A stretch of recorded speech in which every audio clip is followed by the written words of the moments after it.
High five. Woo.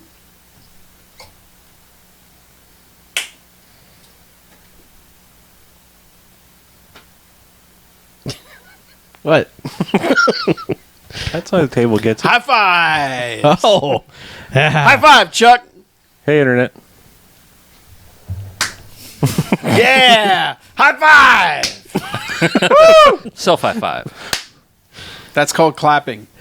No. Yes. Yeah, This is we're classic. back. Oh, we are. Yeah. Yeah. This is a self high five. Oh, shit.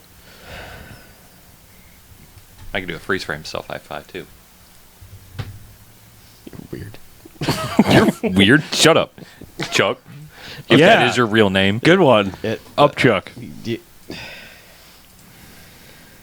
What? Oh, he's got to ghost. No, that's bing. Oh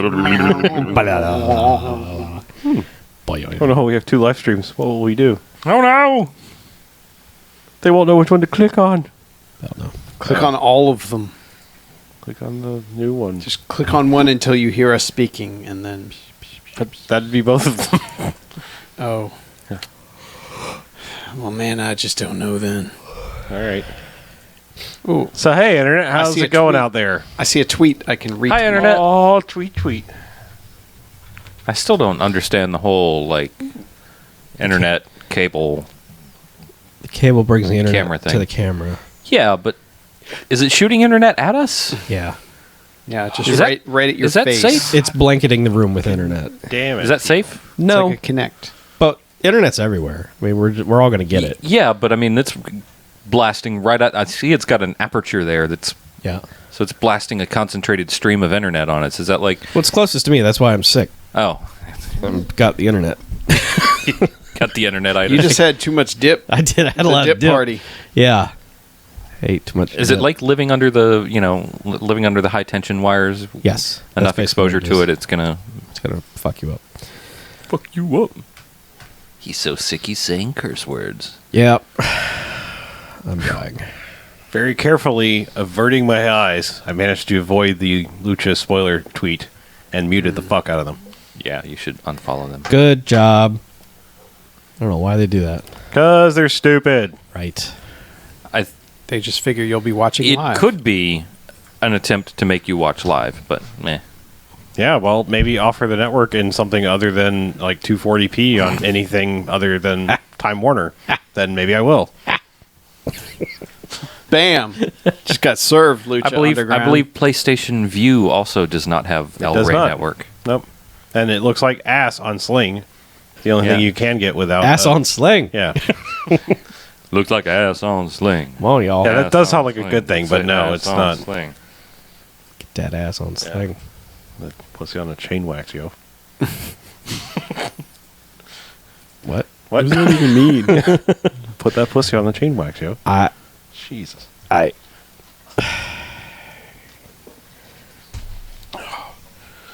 Get with the program, Chuck. I can't.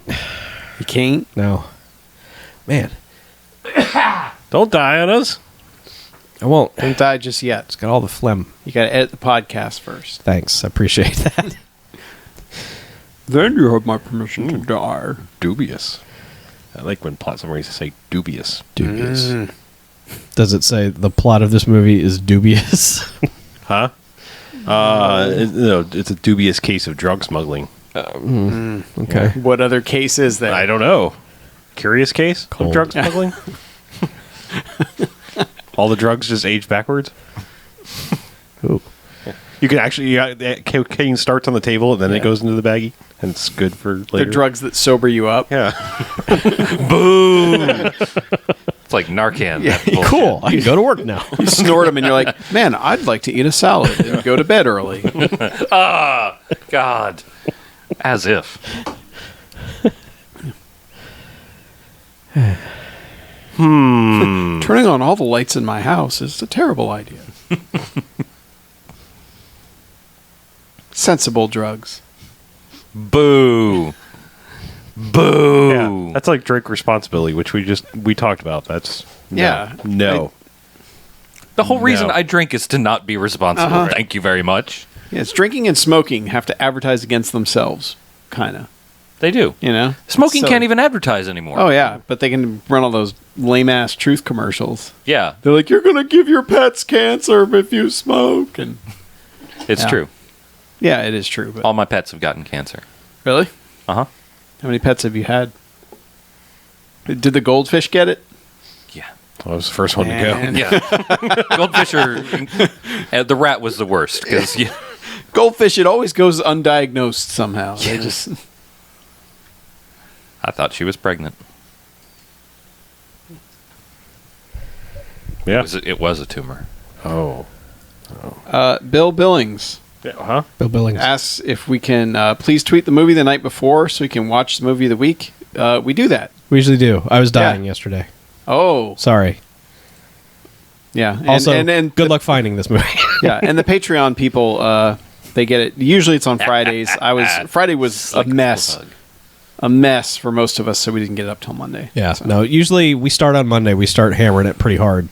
Yeah. I was hammering it pretty hard this Monday. Were you? Yeah, It was the called drugs. Good job. VIX 44. Oh, I thought you were... No, you don't get a high five for that shit. Oh. You're trying to, like... I thought it was Sexy Times hammering it hard. I thought you were... Yeah, that's what I was doing. Oh. And that's why I'm so sick. Oh, of it. yeah. It's Sure. a whole brothel of AIDS. And Yeah. and Pixelated Jesus. Reality has mentioned that Beer for My Horses has popped up on HBO now. Yeah, I saw that. Watch that. I saw that during my That's fever a- dream of watching nothing but stuff on HBO now. That is a surprisingly fun movie. I wasn't clear if I should have watched it or not. So I Toby didn't, Keith, right? but yeah. Yeah. We reviewed it. Hey, guess what? We'll go ahead and tell you what next week's movie is. Yeah. In case Yeah. you're not paying attention, it's Russell Don't Madness. spoil it. Man, what? What? Do you... Your laser is going right in my eye. I was From sorry. your I had mouth. shit on the side of the mouse. I was trying to... It's like Laser. Check this The out. funny thing is, I moved my head and you moved your hand to continue to blind Sorry, me. I had some shit on the side of my mouse. I was wiping it off. Well, don't shit on your mouse next time, dude. Roger Staubach of Where do you shit? In the toilet What? with the wine. Yeah, What? There's Yeah. wine and water. I shit- could turn water Okay, into Jesus. I shit in the bed. wine. I thought that was bad. Where do you think the phrase comes from? Shit the bed. Yeah. But I thought that was It's like Where shoot else the do you- moon. It's where else do it's- you shit? It's like go for it. I thought it was like when your mouse just accidentally like fell in your bed and you're like, ah, shit the That bed. thing shit the bed. Shit the bed. Holy crap! That guy from Poltergeist is still alive. Yeah. What? So he's the one. The head CIA dude in this movie. He's the He's the boss who He's- didn't move the yeah. headstones. yeah.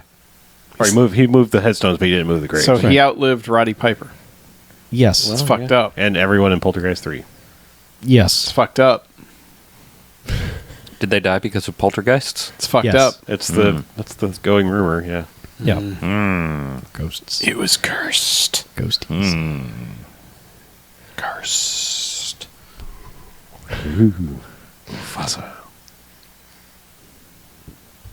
So should we do a podcast? Do we got listeners? Probably not. We got a couple. No, we do. We got chat's already hopping. Some people are talking about- going. talking about the March to Russell Madness. That's this month. It is. hey. I thought you weren't allowed to laugh, Chuck. I'm only gonna laugh ironically for an entire podcast for our Patreons. Yeah. Yuck, yuck. Chuck did point out that most of our Patreon content revolved around him. So we're going to try and stop that. All right. Oh, you know. We're going to stop talking about Chuck. Yeah. Who? I feel kind of bad, really. Honestly. Well, I listened to the first 5 minutes. I'm like, man, we're just mean to you, Chuck. We are. Mean. I've did we talk- apologized in the past, I believe. Yeah. What did we talk about before Personally, we I had come to Chuck and be around? like, I think we were extra mean to you last night. And I'm sorry. He's laughing because he knows it's true. I have done this. I'm like, dude, I'm sorry. Like, we were extra mean. Yeah. What did we talk about before we had Chuck around? I don't Did we know. pick on T-Straw instead? Baby. Yeah, but usually he has to be here for us to pick on. him. Yeah, it's we don't more- like picking on Except people last if they're week. not here. Well, yeah. I mean, Oh, well. occasionally it, it slips out. He Without, brings it on himself. Yeah. Yeah. He's made poor life choices. That's all right. He can't read. He'll never find out. I know. Oh. That's choice number one. Learn to read. Right. Deeply It's layered fundamental. joke. Read a book. Yeah. Read a motherfucking book. Podcast. Yep. Flimcast. Yeah. There we go. Ho ho. Oh, yeah, here, let's have some lower thirds. Bye, Chuck. Ba-bam. Goodbye, Chuck. Well, I like to imagine that we have a boop touchscreen. I do. You mean like the new Nintendo controller? Let's not Oh, talk about that guy's getting fired. Oh. What? What? What? What did you need to say? No, really, please, Chuck. Tell Yeah. us. What is it? It's got to be very important. The damage is done. Tell us what it is. I'm good. Just didn't know that was coming. Oh. Scared. Oh, was it him waving his arms like this that really threw you off from when the clap was coming? I assure you this time I was not going for a high five. All right, and welcome to the BMFcast. Hey, BMFcast. Episode 317. Yep. Yep. Yep. Jokes have ceased. I like it. Nope. Laying Sure. in wait. Right. So I'm Harlow. I'm Mackie. I'm BJ. I'm Chuck. And what we do each and every episode of the BMFcast is we go and we watch ourselves a quote-unquote bad movie. Come in here and talk about it for the first half. Good. Then we rate them. Good bad movies. Enjoyable bad movies. They get 1 to 5 jocks and robot jocks. Robot jocks! The bad movies is to stay away. They get a negative sliding scale, 1 to 5 bags and douchebags after Twilight. Oh, dear God, no. Oh, it's not our thing. We don't like it. So, here we are in March. Yeah. In what was supposed to be a theme-free year, mostly. Nope. Not so much. Nope. We're doing March to Russell Madness, which now brings us to 1995's Tough and Deadly, starring Billy Blanks and Roddy Piper. That's Roddy Oh, Piper. Rowdy it is. So, plot summary? Yeah, why don't you do that? All right, cool. Elmo Freach is a private investigator and was contracted by John Portland, a CIA agent who suffers amnesia, in order to reveal a dubious case of drug smuggling in which are involved big fishes of the CIA and from Washington. What? I like to read them as they're written. Oh, you didn't rewrite that one. I did not. Jeez. He's not contracted, but No. that thing's wrong. All right. It's all wrong. I just like the dubious case. It is very dubious. Super dubious. Yeah, this one's directed by BMFcast alum Steve Cohen, who directed Martial Law. Martial Law from the 1990 theme year. Yeah. Starring David Carradine and Cynthia Rothrock. That's correct. And Steve McQueen's son, Chad. Chad. Yes. Chad. Yep. Yeah. The less cool McQueen. Chad. I think that's not arguable. Yeah. But this one's tough and deadly. Yeah. Yeah. Say, have you seen Back in Action? I have not, actually. Well, I have. Okay, well, let me sell you on another movie. Okay. It's kind of like it. All right. It's got the same 2 lead actors Whoa. and a whole bunch of people getting kicked in the face. All right. I guess I can buy that. Yeah. I wonder if Billy Blanks, like, if he negotiated his contract that he got paid by kick to the face. I would imagine, like, for each scene, the stunt coordinator was like, okay, Billy, what do you want to do here? And he's like, well, I'm going to kick everybody in the face. All right, Just Billy's kicking spitballing everybody it. in the face today. Don't stop me. Trying something new here. I think I want to kick this guy in the face. Okay, yeah, well, Billy wants to kick a guy in the face. Let's go. I don't know. I think this guy might need to get kicked in the face. You're probably right. This guy's not going to see me coming. He's just going to walk down the hall. I'm going to kick him in the face. Oh, so many guys get kicked in the face. Yeah, they do. I wish we had done a kick counter. Oh, Is there a supercut of this one too? We'd have Like there broken was the for friggin' Back in counter. You Action. need one of those things like Will be. when people walk into like stadiums, like something you can Yeah. just. Yeah. Yes. It might, they do come- it might roll over. Now, when he does a double foot to the face, does that count as 2 kicks? Yes, to it the does. face? Oh, yeah. Okay. Good. Yeah. One I'm talking, leg, I'm one talking kick. like the one where he simultaneously used Yeah. both feet. Okay.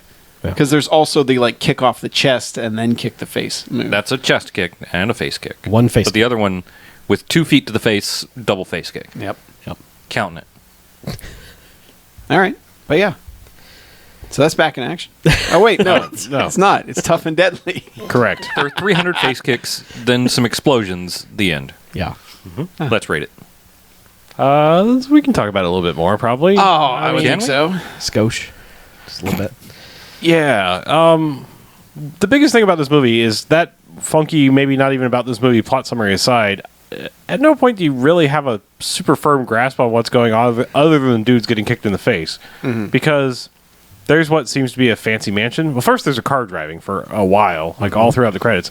And it's Billy Blanks arriving in like a shitty little, I don't know, is it a Citroen? I mean, that's what you said, but I mean, it's like, it's a foreign car of some kind that we don't have here, and it's tiny, and it looks kind of funny to him getting out of it, essentially. Yes. But he comes up to this mansion and goes inside, and there's armed dudes. There's obviously like bad things going on here, and he rolls in like wearing a duster, but like underneath his dress clothes. It's a really weird fashion choice. Like he's got. Hey man, it was 1995. I know. He's just got the like 95 style collar that kind of goes and like almost covers up the entire knot of the tie kind style collar, and he's just got this duster on over it. But he sits down, they start to talk business, and meanwhile there's some dudes outside scoping the place out. Like we're gonna take this shit down. It's a squad of toughs. Yeah.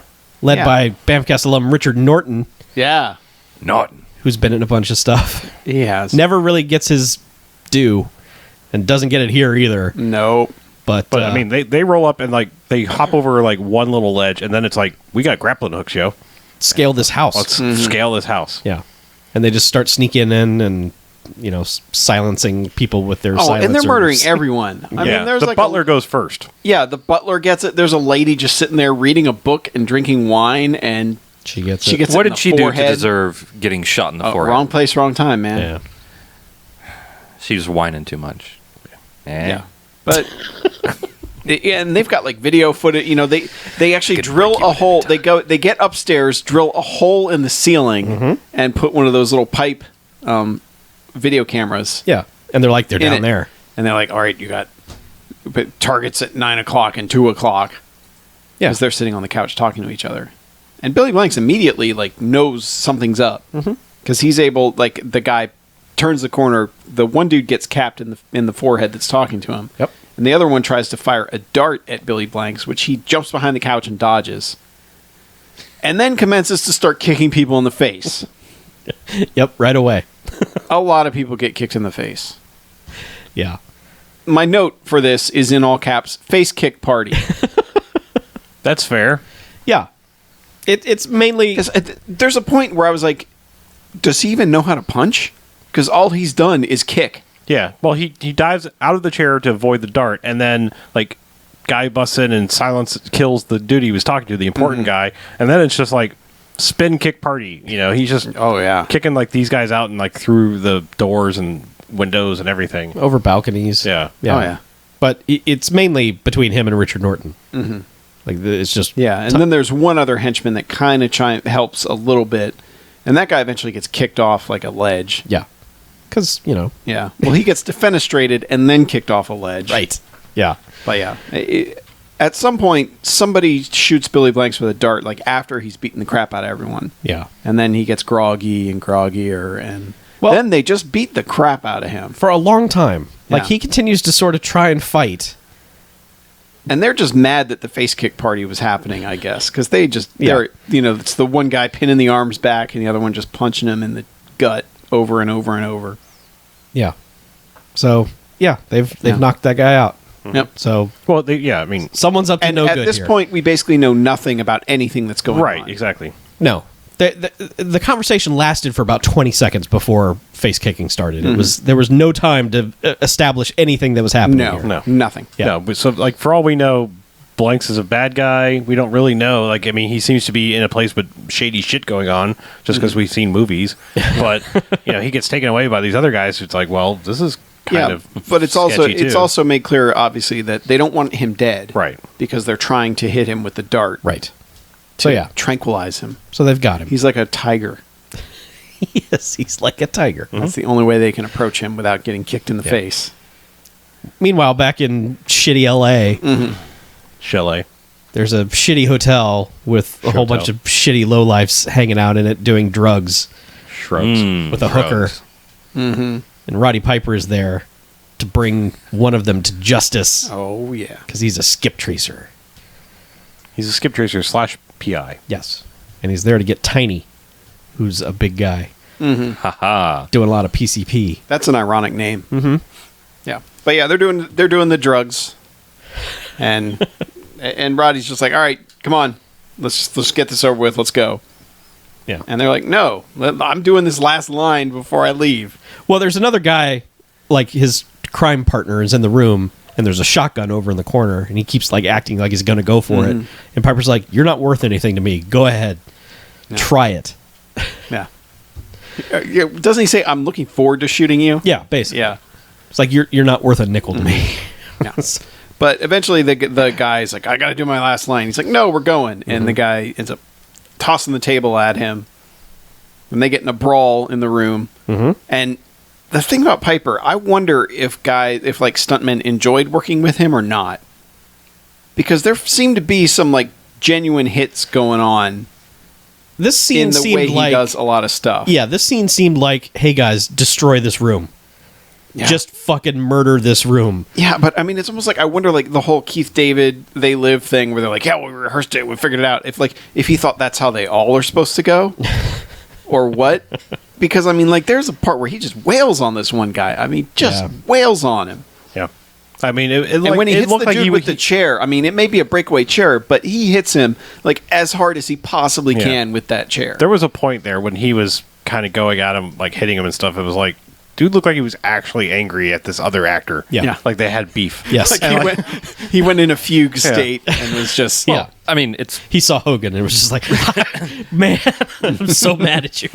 Roddy Piper, professional actor who happens to participate in a slightly combat sport. You know? I'm just saying, it looked like he looked like he genuinely was angry at this guy the Yeah. way he was punching at him. But it also In his works. entire previous Oh, yeah, career. absolutely. Because all these fight scenes are fun because they Sure. feel like they hurt, Yeah. you know? Dudes are getting hit. Yeah, and eventually he's like chasing these guys up on a roof and going back and forth, and like he's got that, he's got that charm about him, like he's able to give those facial expressions like, oh, come on. Yeah. Like, because he's chasing Tiny, and Tiny is running for his life like he's never run ever. And the other guy keeps like catching up with him, and Piper's just like, God, why don't you just give it up? And he like keeps like kicking him, kicks him down a ladder, eventually like tosses the guy off one roof onto an empty pool in another roof. Yeah. Which That guy is dead. which murders that guy. Murders that guy. Straight up murders that guy. Yeah. And then and then cut to he's beating up Tiny, and the cops are taking him away, and he's like, "Oh, I'm sticking with you so I can get my reward for this guy." And they're like, well, killed another one, huh? Yeah, and it's also established that the cops are like, "Yeah, whatever." As always with any skip tracer or private investigator, the cops are like, just stay out of the way, let us do our jobs. Right. Ah. Yes. Nah. Yep. So now we've been introduced to our two main guys. Yes. No idea how they'll come in connection with each other, but Let me tell you how that happens, Chuck. Yeah, because they meet up at the hospital because previously to this in the timeline, Blanks has been tied up, put in a car with there's like Dr. Guy in the back seat and two toughs in the front seats. And Dr. Guy's like, yeah, I gave him a mixture of like, true serum LSD and something else. Like, it's everything you could inject a human person Right. with. It's- Heroin. Yeah, it's Yeah. just he's I just injected him listing with off some heroin, some weed, Yeah. Some some kind of speedballs, some kind of fish paralyzer. yeah, some Flintstones vitamins. Yeah. ketamine. And like right when he's like, I'm gonna 6 give ounce. him even more of it, he's gonna love it. Billy Blanks just kind of wakes up and punches that guy with his face. Yes. Yep. He headbutts that guy. Yep. Kicks the driver in the back of the head, Uh-huh. is able to kick the other guy somehow so he goes flying out the windshield of the car and promptly gets his shit run over. Like, ka-thunk, ka-thunk, run over. Yeah. He really murders that guy. Yeah, where they, like, as in, they show the car ka-thunk, ka-thunk over the guy, not like shake the camera inside the car. Like, no, let's get a wide shot of this car running over this thing. Yep. Yep. That guy's really dead. Yeah. And the doctor's just out because he's a doctor. He's not a fighter. He's not a fighter. No. Oh, damn it. But, he basically decides to use the handcuffs to steer the car by choking the guy that's driving. Yep. So he just, mixes him up enough that it's like, he basically makes him run off the road. that's probably not his best plan because this car like hits an embankment and just goes end over end. Yeah. I mean, it's just It cartwheels. yes, it does. Yes, it does. For somebody who hates puns as much as you do, that's the second time tonight you've really tried hard to sell that pun. That's why I said it so horribly. Because it's so terrible. Like all puns. You're terrible. Terrible. So anyway, yes. Yes, the jury's out on that one, but yes, the car is wrecked. The car is wrecked, and so is Billy Blanks, because he has to crawl his way out of it. And this is the kind of wreck like it should have exploded, but because Billy Blanks was in the car, it doesn't. Yeah. So he crawls out. I mean, his clothes are like Incredible Hulk clothes. Like when he's back to Bruce Banner, it's just they're not non-existent, and he somehow manages to crawl his way out into the center of a street of this like 2-lane highway, and like Earl's bus company is coming around the corner, his charter bus, and almost hits him, and essentially just calls the police, and they take him to the hospital. Yes. But it's like, they don't even waste like this. It's like, bus has to stop inches from hitting him. And of course, it's like just a little bit of action, guys, in every scene. Every scene. And so, he's being wheeled into the hospital as Roddy Piper is letting Tiny go. And he's like, hey, who's that? He's looked like he's up to no good. Well, see like what his story There were is. chains on his yeah, ankles, he's all chained up. And obviously, he looks like Billy Blanks. He's all muscled up. He's like, well, this guy looks like he might be up to no good. I mean, what's going on here? This might be a bounty or something. Who's this tough guy? Yep. But yeah, so he, as with a lot of things, he pulls the, I don't know, let me just pretend to be whatever. So like he walks up to this cop or a doctor that's wheeling him in. And he's just like, I'm a detective. Like, throw him for 1 second of a badge. Yeah. It's like, who? Oh, hi, detective. What can you tell me about this guy? And the guy's really cooperating. He's just like telling him everything he needs to know. He's like, "What do you know?" He's like, "You've been very helpful." And he's like, "My detective thing didn't work." Yeah. It seemed like it was working all right there. Yeah. Yeah, you just kind of roll with it. A little You really bit more. got all that information that the patrolman had, but that was it. But yeah, so he exits out of there for a while. He's Yeah. got to come up with a better plan. Yeah, at this point, we are introduced to the CIA, who are in like the world's darkest room. It's one of those X-Files, like only the guys who are sitting at the table are lit. Yep. Completely black behind them. Where Well, they all have the gold and green lawyer lamp in front yeah. of them, so like it's super directional lighting, and they all have their own. Yes. So it's just basically like the only thing that's you lighting their can't read faces otherwise. is because it's like shooting down at the desk and bouncing back up at them. Well, it would be pitch black in there Right. if it weren't for those Yeah. valiant lamps. Right. but it's that X-Files style, like we are meeting about something important in secret. Right. Yeah. But yeah, it's Yeah, just 'cause they like- have And that's where the folders. dude from Poltergeist was like, we need to get him back. We need to get Quicksilver back. Right. yeah, because we didn't know his name or anything about him up to this point. It's just like, yeah, he's an operative. He may have gone rogue, possibly. Yeah, we don't really know. They do the awesome thing where they like have the eyes only file and they all have to break the seal on it to Yep. check it out.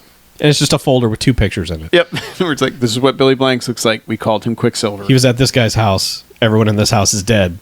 Here's Quicksilver. Yep. Where he at? Yeah. Yeah. And where he at is in the hospital Yes, he is. where Piper has come back because he's like, oh, I need to find a new lead on this guy. There's something going on here. Get his prints. Well, yeah, he sneaks in to take his fingerprints. That's what he's doing. Yep. So he's in the room wearing a lab coat or a doctor's coat, And Oh, God. There's a great God damn when it. he gets in the hospital, he like shows the badge again to the receptionist. He's like, "Yeah, I'm Detective Roddy Piper. What can you tell me about the John Doe? Do they ever find an ID?" She's like, "No, we got nothing. We don't know who he is. He had nothing on him." And he's like, "Oh, well, what room was he in? I'll check with the doctor tomorrow." So of course he goes down the hall, but he goes into a door. And it's one of those jump cuts where it's just the door shuts, and then when he comes out, he's in a doctor's uniform, Right, yeah. like literally a split second later. Yeah. But yeah, then he goes in there, and of course, yeah, he's taking his fingerprints, like getting his fingerprints, and like a guy comes in to kill him, of course, because they're not done with him. He's a guy comes in and he's like hiding behind. well, isn't it Norton again? Oh, is it? I thought it was just another random dude. No, it's not Norton. Oh no, that's right. Because Yeah. it can't be. Well, yeah, because he's hiding behind like the curtain where you can have some privacy or whatever, and sees the dude pull the gun out and screw on the silencer, and he's like, "Won't have any of this," and starts to fight him, and doesn't fight him very long because he basically defenestrates this dude too, Yeah. like out the whatever floor, Yeah, of the third hospital. floor. So another dead guy, and it just immediately cut to like now there's a doctor and a nurse in the room, just like, oh my, and now the cops are like, well, just doing up the paperwork here, you managed to kill another guy. Good job. Yeah. Yeah. Well, the thing is, like, he gets that Piper annoyed look on his face. They're like, "Oh, we're gonna have to call the cops about this." And he's like, "Oh." All right. So cut to next morning where Billy Blanks is awake, and Piper comes in. He's like, "Yeah. I'm the guy who saved you. You know. Mm-hmm. You recognize the dude who I chucked out a window?" And he's like, "No, No, don't know who I am. and I wouldn't trust recognize you me either. Yeah. And the cops earlier said you're a butt face and Yeah. you're a screw You're a up. pain in the ass. Yeah. Yep. It's like, Yeah, you better But come. yeah, so better it's come with me if established- you want to live. So it's established quickly that Billy Blanks has amnesia. Yes. He's like, you And- better come with me if you want to live, because there's guys kind of trying to kill you. You better like leave right now. He's like, nah, I don't think I trust you at all. And And Piper just walks out, and he's like, "Fine, fucking die then." And cut to scene. black. Yeah. It's like, well, that's one hell of an ending for your movie. yeah, but I don't know. I guess he just leaves him for a while, because he comes back later that day, and like we see. There's a shady doctor, with the syringe of whatever that's going to kill him, like sneaking towards his room, like nobody's suspicious, just walking around the hospital with an open syringe, and Yeah. like you do, Yeah. And so like he comes in and is like, we need to go like right now, Yeah. Like there's dudes coming to kill you. The guards aren't on your door. Like we need to go now. So throw him in, nurse's outfit, scrubs, yeah, and it's like out the hospital we go, and it, like I don't know, the doctor never like stops them. There's no more action there. It's just like, yeah, We're out of the hospital. Yeah. foiled that plan, ha ha ha. So We yeah, ran out it's- of budget. We didn't have Yeah, we didn't- pretty much couldn't- So yeah, they just go back to Piper's place to stay for the night. Yeah. Piper's Pit. Yeah, Yeah. And at some point, they go back to the CIA, who's like, we can't track him down. We don't know where he is. Yeah. Or actually, no, they have tracked him down. They found a John Doe. Yeah. They found a John Doe. Matched and- the description. Yeah. And eventually, one of them just goes, "Quicksilver's been degaussed." Oh. And then it's like, okay, and like, we're going to continue to monitor him. Bang. yeah, monitor him, huh? Yeah. Yeah, I got what you did there. But yeah. We love the phrase, "Quicksilver's been degaussed." It's pretty good. 'Cause, like, No one's ever said that before out loud. yeah. And now, 20 years later, where nobody uses magnetic media or monitors that need to be degaussed. No idea what it means. Yeah. Yeah. Maybe that should be the Look- exclusive look- use of that phrase, is wiping an assassin's memory. Look up a YouTube video, kids. I don't Yeah. know, just, Kids. There's a button on old monitors. And then you go. Oh, it was the best. Boy, But you couldn't do it too often. No. No. You had to, you had to there build was it like a up. waiting period. Yeah. You know? Because the capacitor had to charge. Yep. Then you can Oh. push it again. It was- Degaussing was the best. It was the best. Yes, it was. Screw your flat panel monitor. It was the Viber slap of the computer world. Yeah. So now they're hanging out in Piper's office. And Piper's like, well, what am I going to call you? Well, I'll just throw a knife at this map on the wall. Your name's John Portland. Yeah, because he hits Portland with Well, a knife. he's like Portland, and he's like, yeah, well, another inch, and you would have been Puget Sound. All right, I like He's like, all right, Portland. Portland's fine. I just thought that was a pretty good joke. Dumb. Yeah, there's some interaction with the secretary. He's got a secretary named Mo. It's a lady. Dresses like a 90s lady. Yeah. Super high Elf ears. pants and weird Helen Hunt haircut and just, 90s lady. Like if I Yep. said 90s lady, you would go, oh, okay, her. Pretty much. And Yeah, but eventually they have this long montage of Piper going, well, we got to get you in shape. Well, basically, he goes like, you want to start healing? And he's like, well, yeah. You bet I do. But he doesn't tell him what it is. And then it's a montage. It's an exercise montage. It's a training montage. cut to them running in the park, but Billy Blanks is injured, so he's not running Right, very He's well. limping for Well, he's Yeah. holding his side because he probably has a broken rib or something from the car Sure. crash. And yeah, They're doing some pull-ups, some sit-ups. Some run-ins. Yep. And then all of a sudden, Billy Blanks just turns it on. He's like, I'm better now. yeah. I assume it's at least a week's time. I don't know. They never change their clothes. That's a little distressing. Yeah. The entire montage is a reverse Rocky 3. It's weird. These two bond Yeah. like so quickly because they are quickly just grab-assing and, helping each other do pull-ups and just Yeah. oiling each other out. Just it's constant, just like Playing touching volleyball, and flexing while they're looking at their watches. And then it's just like they're running, and then there's an ice cream truck. And Roddy Piper's like, "Ooh, ice cream!" And just stops to eat ice cream. Billy Blanks runs a good another 100 yards. No, Billy Blanks runs. He's like running, and then realizes he's gone, and he cuts back, and Roddy's like eating this popsicle, all goofy like, and Blanks is like doing a full on like Jean-Claude split next to him, like I'm just doing stretches over Just here. flex, yeah. Piper's looking at him like, "All right, Yeah. yeah, Yeah. And eventually they get back to, it's time has passed. yes." And now he's like, all right, well, you want to help me go find some guys? We got to track down, got to trace some skips. Okay, yeah, all right. Yeah. Yeah, he basically puts him to work. He's just like, "All right, let's go do stuff." Yeah, but before that happens, Yeah, the there's another secretary is scene. like, you need to tell him your story. Yeah. And Piper's like, I'm Yeah, no. yeah. He's like, well, he says something like, "Why aren't you a cop anymore?" or something like that. "Why are you an ex-cop?" Yeah. He's like, "You don't want to hear this story. It's too long." And like, they have the weirdest office. I just have to say, like, Yeah. it's this like large room with a fake sectioned off set of rooms. Mm-hmm. Like, I don't know. It's clearly just in a warehouse somewhere. Yes, I know. I'm just saying, like, it's bizarre because like they make her sit in like this area outside, but yet there's a empty window, so it's like, why don't you just sit in the same room? There's no privacy. Yeah, it's bizarre because like is. first she's just like talking through the window, like, "Tell them the real story," and then like she has to come like around this like little corridor to come Right. back in the main room. And Yep. Yeah. It's weird. Like it's like 6.5-foot partitions Right. that are wood paneling. But essentially the story is like there was at the time everyone was supposed to carry a police issued 38, and Piper knew that he was going into some shit, so he carried his Berettas, probably with, twice as many rounds in it or more. Yep. And so like he basically got saved his life, and he got the job done, but his chief yelled at him for breaking the rules and carrying the wrong gun. He said, like, "Chief tried to slap me with 14 days, so I slapped him with 15 stitches." Haha. And then it's like, the best part is now they all 9mm is the standard Right. issue. Well, that's what she says, and he's Yeah. just like, "Yeah, that's the best part. Yeah, that's It's the best great. It's so good." Yeah. He's like, "Anyway, come on, let's go find some guys."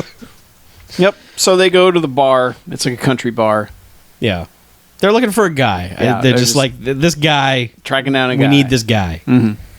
So, And Piper's like, all right, I'm going to go talk to this dude. Just hang out at the bar. And they both get a shot, and Billy Blanks can't handle it because he's Billy Blanks. He Right. keeps his body pure. yes. But yeah, so he ends up drinking an orange juice from the bar. But as he is going to the bathroom, he gets bumped by one person and bumped into this really tall dude who spills his beer on the lady he's talking to. Mm-hmm. And says, "Oh, you did bad thing. I Right. don't like you, Billy Blanks." That shirt cost $10. Well, no, that's when he comes back because Oh, Billy okay. Blanks goes to the bathroom. Oh, right. And at some point, Roddy Piper had told him, like, well, we need to be quick about this. And Billy Blanks got the quick. Oh, right. What does that mean? Quick. Yeah, and he's looking in the mirror and he's like, quicksand, quick step? something, Because Yeah, the this was step 2. quick stir, There was another quick thing out Quick. there. Quick stir. quick milk, quick. yes, Quick Milk. Yeah, strawberry quick. That's my name. I'm Agent Strawberry Quick. Quick 3 arena. I can't figure it out. Quick time event. Yeah. But yeah, so he comes back out, and of course the guy's like, I'm still waiting on that apology. Right. It says that shirt costs $10. You owe me $10. And Billy Blank's like, no, I don't think so. And gets in a big bar brawl where So he they gets- proceed to cost $50,000 worth of yeah. damage to the bar. This is the best part because like big dude, like Billy Blanks doesn't know he can fight right now, so like big dude just kind of hits him a couple times and throws him over the bar, and it's like, and the guy's like, yeah, and like this dude comes back out of nowhere. Apparently, it's just like the biggest high five ever. He's just like, fucking yeah, dude, You fucking wrecked that murdered guy. that guy. and then like And then so many things in this movie, like you're just like high five, and then it's just kick from over the bar from Yeah. off screen. Yeah, kick from off screen to the big dude, and he takes out big dude and throws him over the bar relatively quickly. Yeah. And then for whatever reason, I mean, granted, high five guy is like, hey, why you hitting my high five brother here? But like, the high five dude gets it bad because like Yeah, he gets his wrecked. opening salvo, like he kind of does like the he just works his punches up his body because like he starts in like the crotch to the gut to the chest to the face to kick you in the face and then throw you over the bar. And it's just like, wow, that dude took it so much worse. And all he did was high five. And Piper came back at some point and was watching it and like, Yeah. that's pretty cool. Wow, this guy could do stuff. Yeah. But that poor high five guy, He got wrecked. he didn't deserve it that bad. That'll teach you. You don't Well, side with a bully. yeah. Don't high five a bully. Nope. Words to live by. Because there's always factions in these bar fights. Always. Like, it's always just like, all right, this guy is going to fight that guy. All right, whose side are you on? Because that's how Donnybrooks happened. So, Yeah. But yeah, that guy got fucking wrecked. Mm-hmm. But he's like talking to Piper. He's like, I can fight. Yeah. like- Or he's like, I remembered something. Yeah. Piper's like, oh yeah, what's that? I can fight. Oh, really? Huh. I had no idea. Mm-hmm. It's like, Well, well, the Piper's just like, well, he's at the other bar. We got to go there eventually. let's go to the nicer pool hall Yeah. and see what's going on there. Well, but first, for some reason, they go back to the office, and Piper's just like, so where'd you learn how to fight? And he's like, I don't know. And he's like, well, we're going to find out. Yeah. Why don't you show me some of the moves, like Yeah. a punch or a kick? And he's just slowly getting Nah. more in his face, like tapping him, like, just show me a little. Show me a little. Yeah. yeah. Until, it just... They just proceed to destroy this set. Like, they keep Yeah. bumping into the walls and just, like, showing just how fake wobble. this whole Yeah. shit is. Yeah. Until eventually, like, they're just laid out. Like, they've gotten into an actual fight now. Like, Mm-hmm. I can't believe you actually hit me. And, like, they're just wrestling on the desk, and the assistant comes in and is like, what are you doing? You know? I'm not cleaning this up. And Piper's just, we're just funning. Yeah. We got work to do. We're going somewhere. Bye. So that's when they go to the nice pool hall to look for Yeah. a guy. Yes. They're looking for some guy who wasn't in the first place, and, like, shit, I don't even remember. I know. The plot, who cares? I thought they found the guy at the... Fuck. No, they go to the second place, second and they pool see hall. the guy, and the guy immediately ducks into the bathroom. I remember now because like there's a guy at this place that looks almost exactly like the guy in the last did. place. Yeah, there's like the another- bully. There's a bully guy in this place that looks Yeah. almost just like him, and it Giant threw me off for a mulleted second. meathead man. But they see this guy, and he's just like immediately like ducks into the bathroom, and so like he's like, yeah, guy's in there.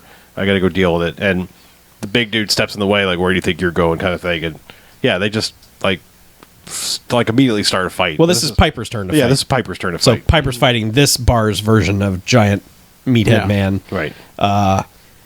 And this all involves like pool cues and just this guy just keeps getting wrecked in the face. Yeah. Piper just keeps smacking him in the face. Finally, he goes down. Another guy is going to come at Piper, but Billy Blanks picks up a ball off pool the ball. billiards table and just clocks the guy in the head with it. Like, that guy's dead. Yeah, he murdered that guy. That guy had a dent in his head.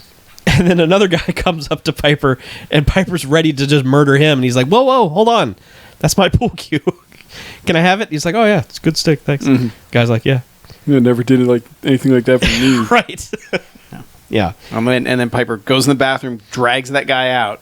You hear like 15 seconds of cartoon fight Yeah. noises, and then he just drags the guy out of the bathroom. It's like, all right, we got this guy. Yeah, and some other guy's like, oh, bad dude's not going to like that. His boss isn't going to like it. Yeah. Something's like, who gives a fuck? Right. So that guy gets arrested. Piper goes back to his office, and of course, two dudes are waiting for him there. And they got him at gunpoint, and they're like, well, we're going to take all your teeth. Because when Piper arrested the guy, he's like, oh, he's going to come after you, the bad guy. And he goes, oh, well, just tell him I was smiling. Yeah. And then they're like, oh, well, we hear you like to smile, so they we're went taking back to all the your boss. teeth. He's like, he said he liked to smile, boss. He's like, what? Immediately picks up the phone. I need someone an example made out of. This is a very weird interaction because his statement makes it sound like I know who you work for. This will get his goat. Yeah. You know, but like he has no idea who these dudes are or like why he's. I mean, it's just it's weird. Yeah. Like it's very strange. Yeah. So that It's a guy, movie whoever that- he is, immediately is just like, break his arms, break his legs, and break all his teeth. Yeah. Ah. It's just, the whole movie feels like they kept cutting things out Yeah. that would have linked stuff together that Sure. might have made sense. Right. Because as it plays out, like, from pretty much the point where he starts the fight in the bar, there is a fight scene like there's like 45 seconds that goes between fight scenes at most. Yeah. It's like go, go, go, go, go, and that's why none of it makes any sense. because these guys have him at gunpoint in the office, and he ends up wrecking them, and he shoots this one dude in the knee, which I've always wanted like people in movies to do, like not just blast the guy, but like take him out, shoot him in the knee or something, and then and the big guy who had the gun, he goes down. And then Piper's like, "Oh yeah, why don't you send them this message?" And shoots the other guy in the foot. Well, he's yelling at that one guy and kicking the other guy in the knee that he just shot. Just kicking him over and over and over again. And then shoots the other guy in the foot and just like, I still got all my teeth. Yeah. And then he goes downstairs with Billy Blanks. He's like, "All right, we got to leave town. We got to get out of here." Yeah. And they go outside. Yeah. There's like a ninja outside. Yeah, and they're like walking down the street to get away, and all of a sudden there's a guy watching with binoculars from across the street. Yeah. And Piper's like, hold on a second. Yeah. Walks over, and you're just seeing the guy look through the binoculars, and all of a sudden you just see it black out. And it's just Piper's crotch is standing right in front of him. And then this guy's like, all right, fighting time. So starts fighting with Piper. And is this when Billy Blanks comes in off camera? Clocks this guy, well, eventually, or scissor kicks him, because the guy's beating the crap out of Piper. Yes, and then Piper like draws a gun on him, and the guy is able to like knock it away immediately. And then that guy pulls a gun, and that's when Billy Blanks he does this thing where he flies in with the kick, but then he like grabs the guy across the chest, right, and then like twists him, kind of brings him down so his back snaps when it comes down on the ground because he lands on his leg, which is not good for you. No. Yeah. Or your leg. No. But, Billy Blank's leg's mighty powerful. It's like a Clydesdale leg. I mean, that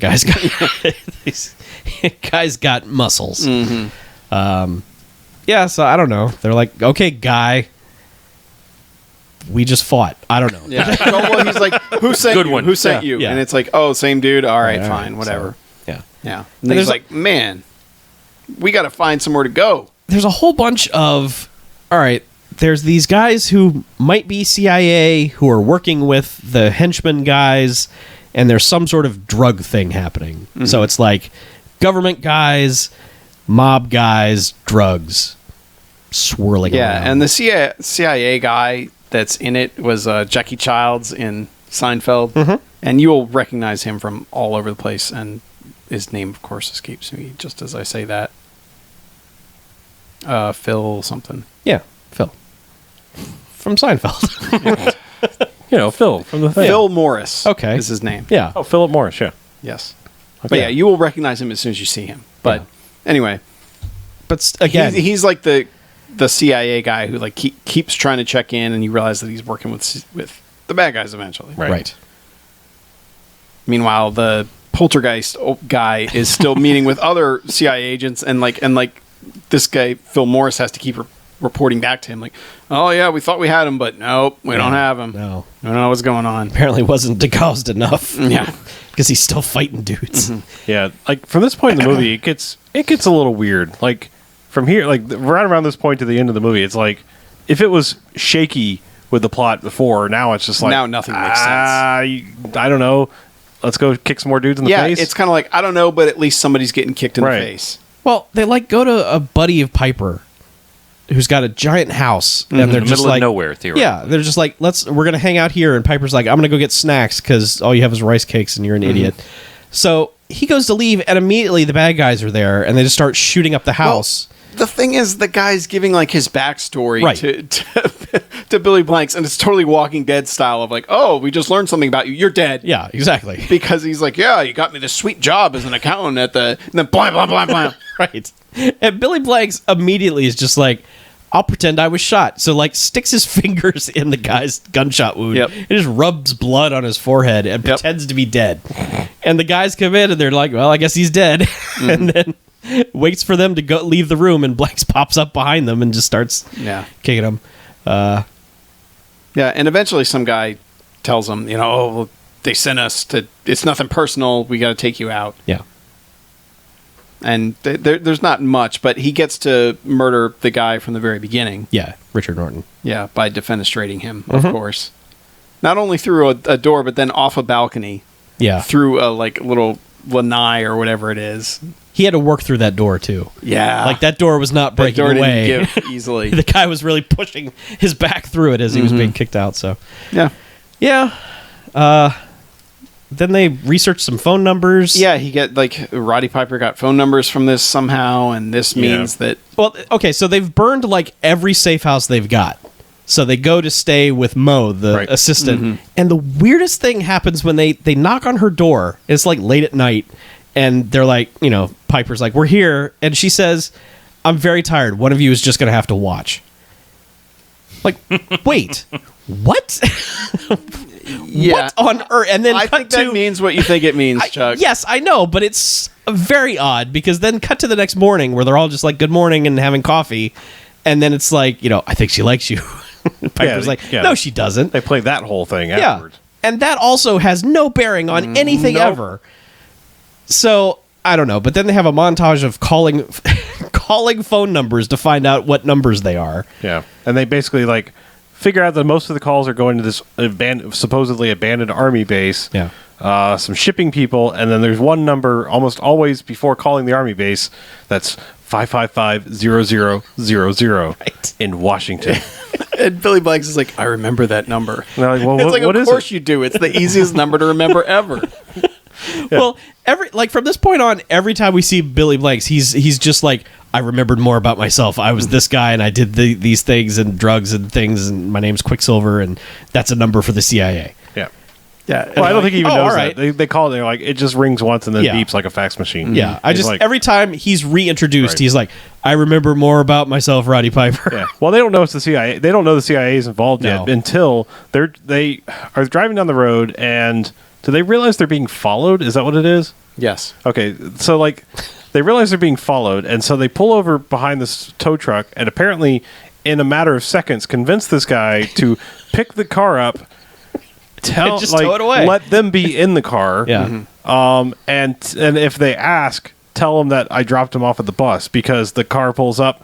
And pulls the tow truck over, or is like riding alongside of it. It's like, where's the owner of this car? It's like, yeah, I dropped him off at the bus station. Yeah. And they quit, and they're just like, all right, let's go get him. Not before this guy gives one of the weirdest performances ever for a bit part. Yes. Because they're like, where's the owner of this car? He's like, was one of them black? And he's like, yes. And he's like, yeah, I dropped him off at the bus station. Were they bandits? Yes. We're Bandits. Yes, they were bandits. And I don't know. It's just, I want to point out that this guy's little bit part is fucking weird. Yeah. But then there's also Roddy Piper at some point around here just going, the CI fucking Well, A. yeah, because they sit up from the car that they've been riding behind this tow truck the entire time, and that's now they know who's behind him. And he's like, yeah, the CI fucking A, Fucking A. fucking A. Fucking A. Yeah. So this leads them to some warehouse that they decide to infiltrate together. To which a lot of dudes get kicked in the face and knocked off ledges and just... There's a lot of good just sneaking up behind dudes and just tapping them on the shoulder but hey, kick.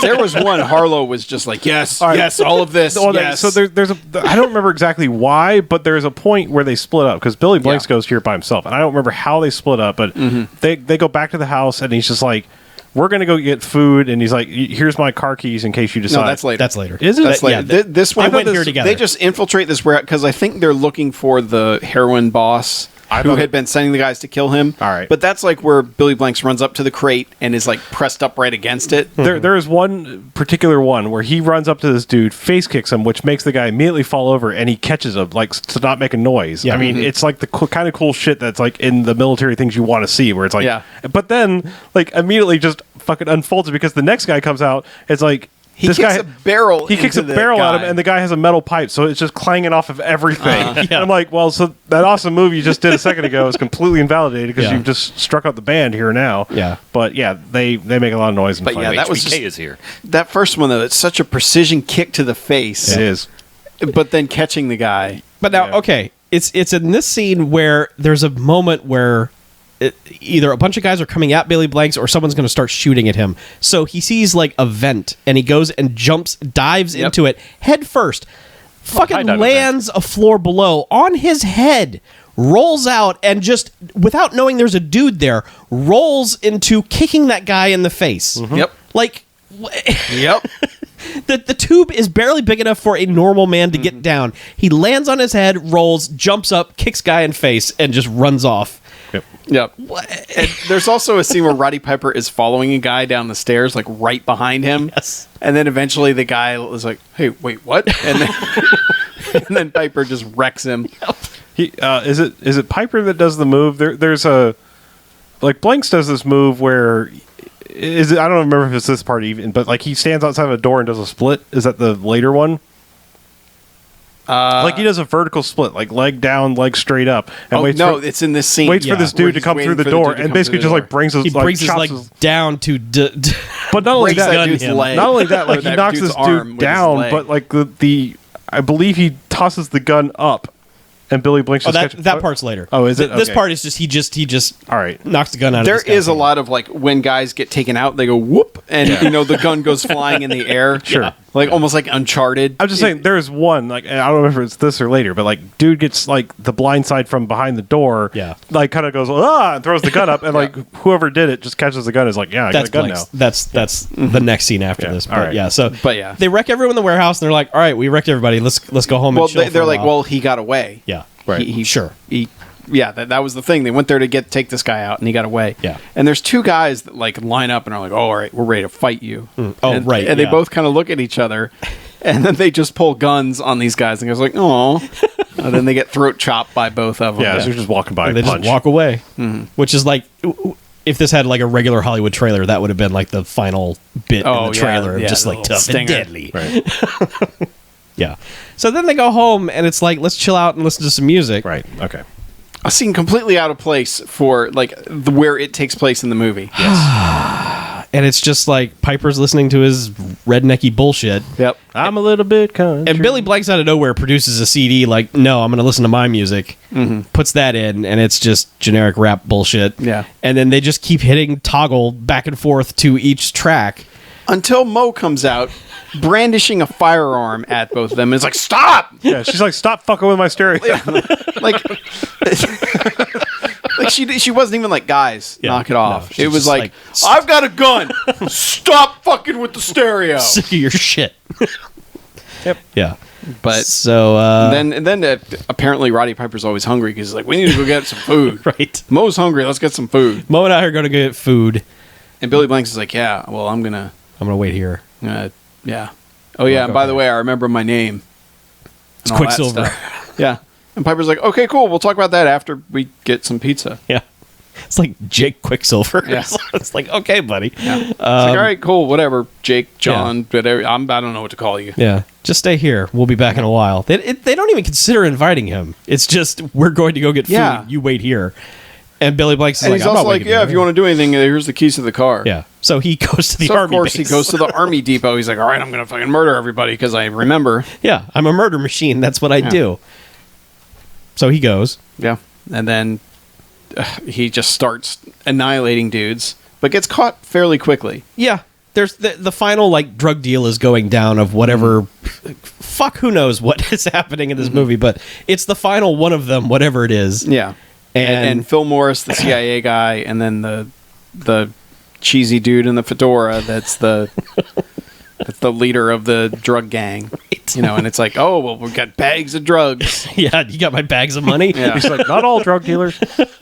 Yes, he is. Yeah, but he is. Oh. All drug dealers. Right.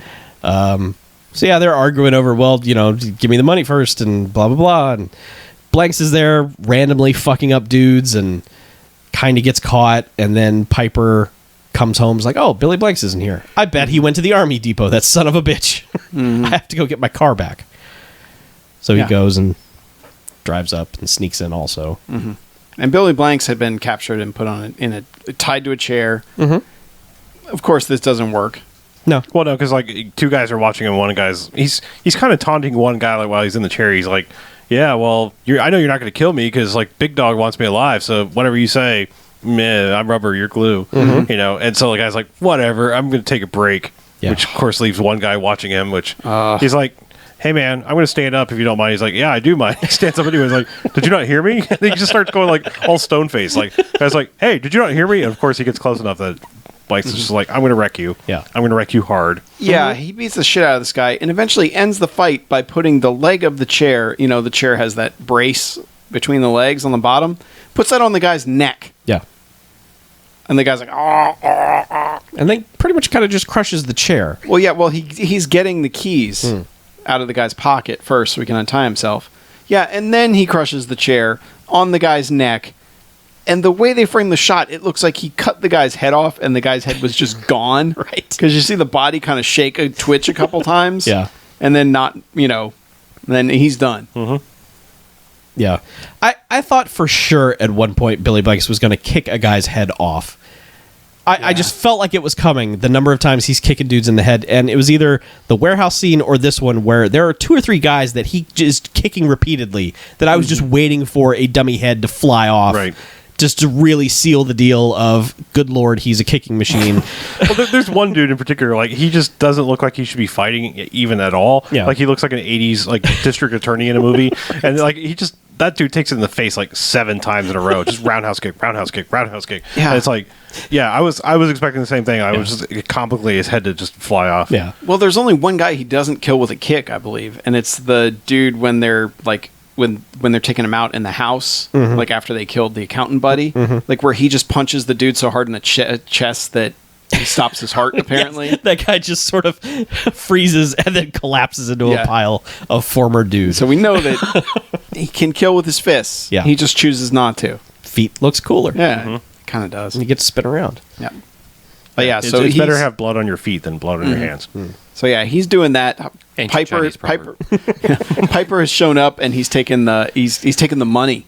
Like he found the briefcases of money because he kills these 2 dudes and one of them he does the sleep. Yes. But then the other one who is kind of like snoozing in the front seat of the car, he grabs him by the neck and yanks him out one-handed out the window And chokes him to death. and chokes that guy to death. Yeah. And then he's like, "All right, now I got the money." Yeah. And takes it to Billy Blanks. He's like, look at all the sweet money I got. Well, Billy Blanks grabs him. Oh, that's right. Yeah. Yeah, like Oh, because he comes running around a corner and Blanks grabs him by the throat and throws him down. He's like, whoa, And hey, just, hey. he's comically like, ow. Yeah. He's like, I got the money. It's like, that's drug money. So it's money. No. I'm not going to buy drugs with it. Yeah. yeah, But but buy a house. they're like, "All right, and it's time to take all this shit out." And also at some point, the head CIA guy sent another CIA agent to take care of things because he's like, "Yeah, well, we thought that Billy Blanks was dead, but he's not, and we need to figure out what's going on. So I'm sending you down there." And we also figured out that this other guy is crooked, so you can't let him know that you're coming because you need to take him out. Yep. So all this is happening at the same time.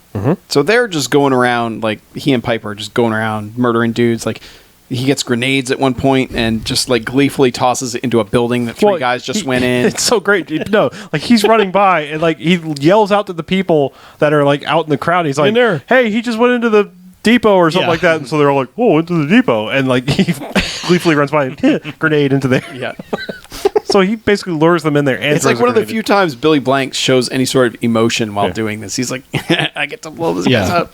Yeah, and those dudes get blasted out of a building. He ends up jumping out of a building while it blows up, and these other guys get air cannoned up in the air.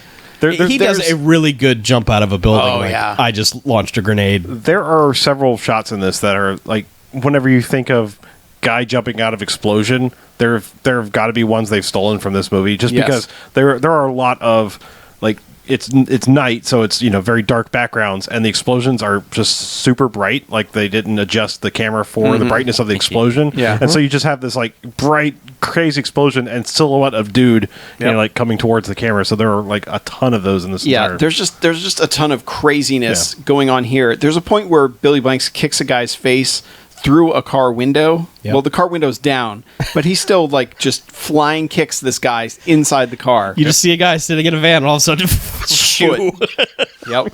Yeah, that was when I was like, all right, why not? Foots from off screen everywhere else. Why not through a car window? Yeah. Yeah. Why not? And So everyone's just running around, kicking and fighting, and then just helicopters filled with more dudes show up.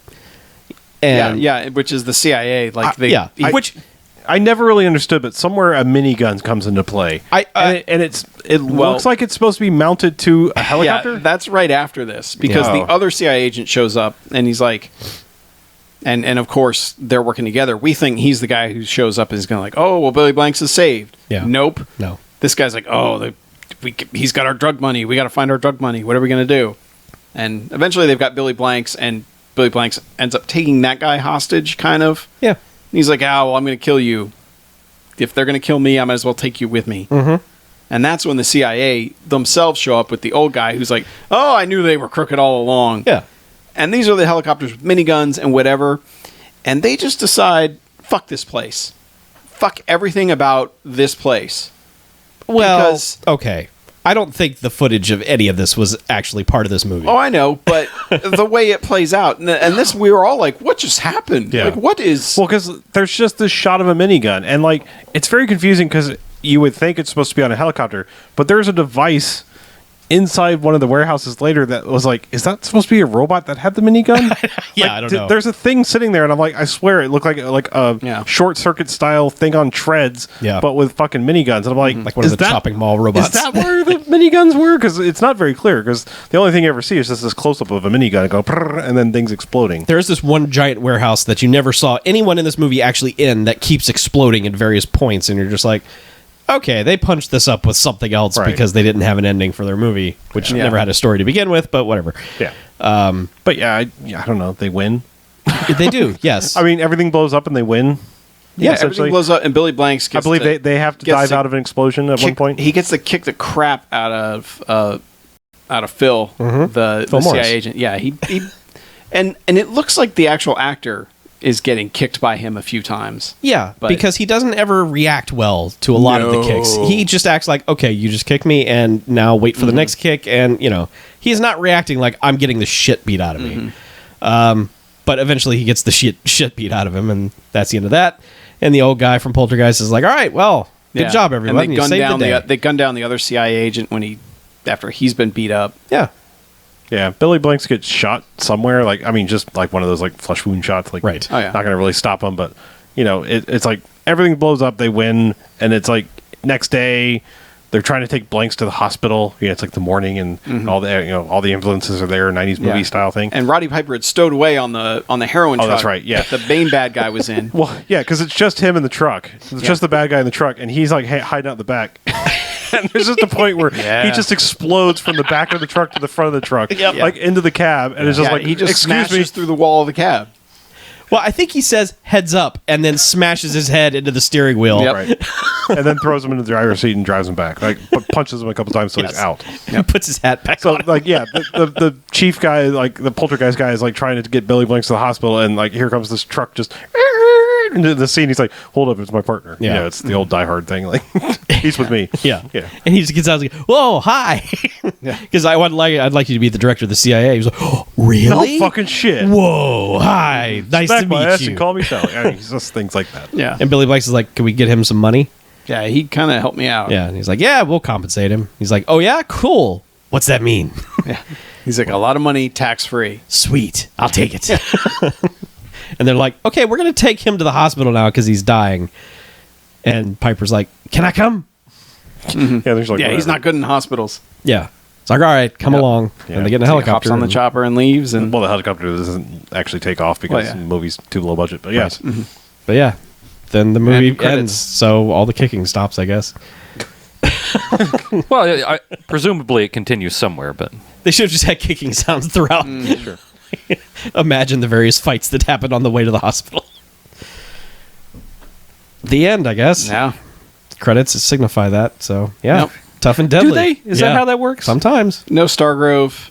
It's your Nope. typical low budget Oh, direct-to-video the music's 90s terrible. MIDI synthesizer. Well, except for the harmonica soundtrack. bits they give Roddy Piper Oh occasionally. yeah, they're pretty good. The harmonica stings are pretty good. Like, The pixie dust bullshit throughout the entire finale is like so out of place. It really and is. bad. But Yeah. whatever. So yeah, no, No. remotely no Stargrove. Nope. Nothing even close. Nope. no ancillary awards. No. Nah. But I can rate it. All right. I'm going to go 4 jocks. I enjoy a movie where people get kicked a lot. And you know what? I enjoyed this movie because people get kicked a lot. Like what they may have lacked in quality kicking, they made up for in quantity of kicking. Because kicks per minute is high. I can't even tell you how high, because I would not have been able to keep track and take notes at the same time, because everybody gets kicked. And there's a certain point, like after about half an hour into this movie, where there is an action scene just every 45 seconds. It is relentless. Yep. And that's kind of what we want, and then everything blows up at the end, even if that none of it makes sense or is edited well, but goddamn do they blow some shit up. Yep. Somewhere somebody blew some shit up. It may not have been this movie, but They put it in there. Thanks. So yeah, so that's worth 4 jocks. I wish the story had been a bit more cohesive and the bad guys had been a bit more enjoyable. Like, you didn't really care that they were after them. That just felt like secondary, where like I feel like for a really good movie like this, you need a bad guy that's like going to square up and be like, yeah, I want Billy Blanks to kick that guy in the face. Yep. And instead you're just like, I want Billy Blanks to kick everyone in the face. So you don't quite get that, and that's the only reason it doesn't get 5 jocks from me. Sure. But everything else is a ton of fun, and the fights are filmed well. Okay. I can go.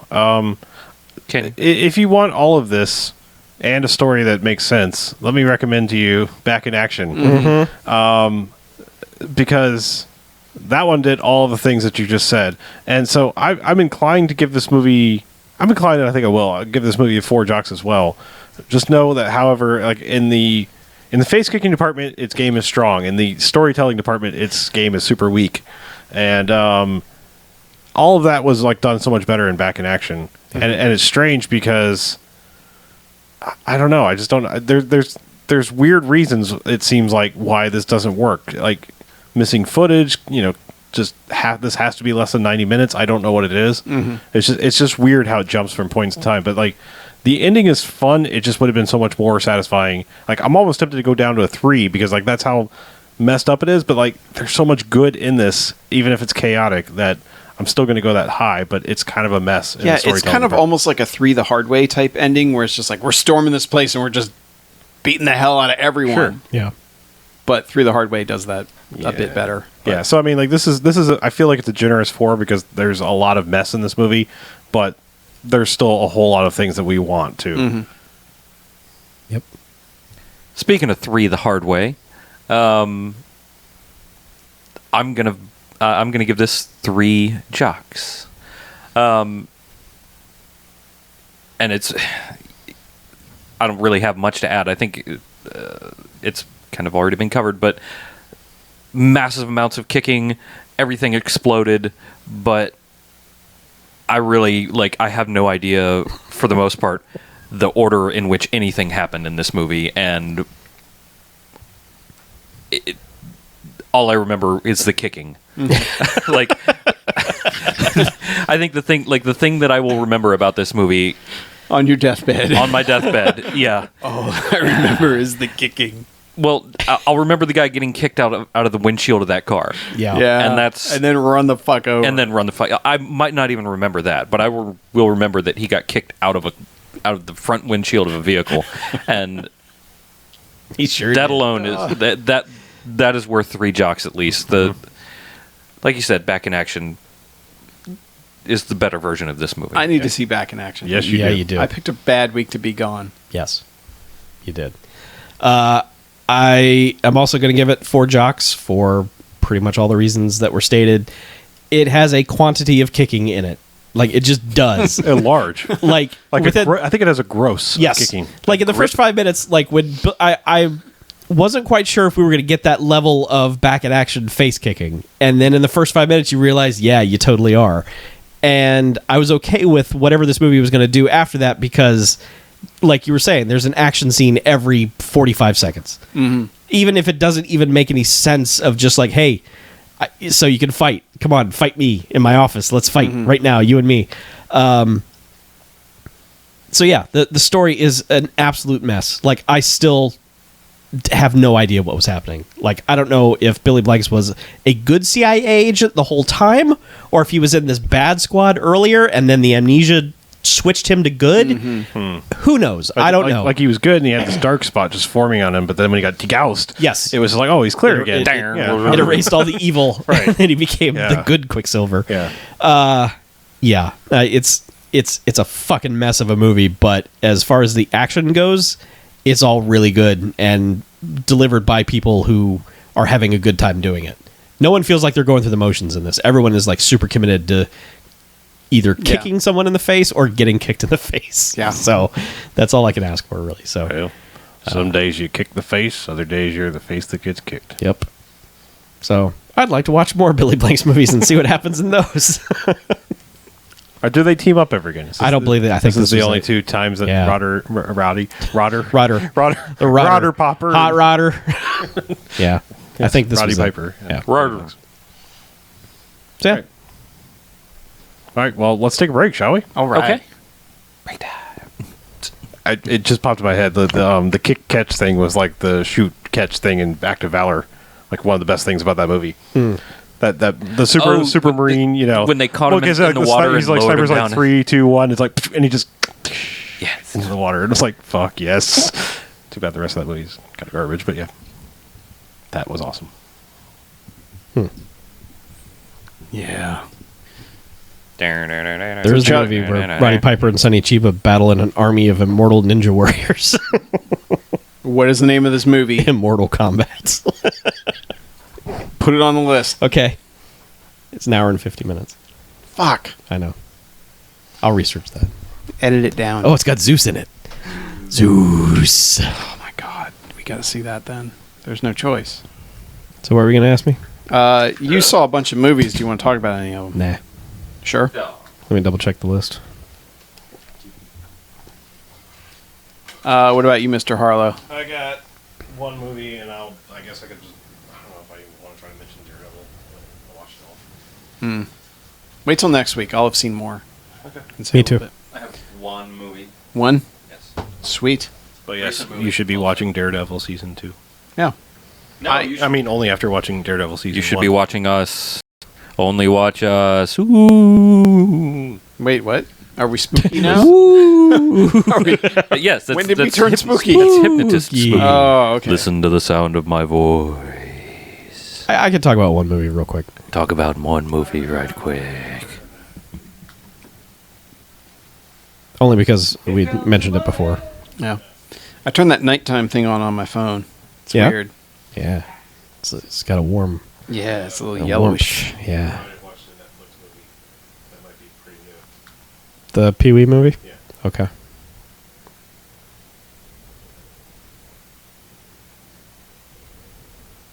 So much kicking.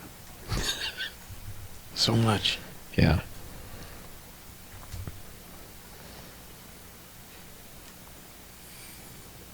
Yeah, I started Daredevil and just... I don't know why I got sidetracked, but I only got to see 2 episodes and then haven't gotten back to it yet.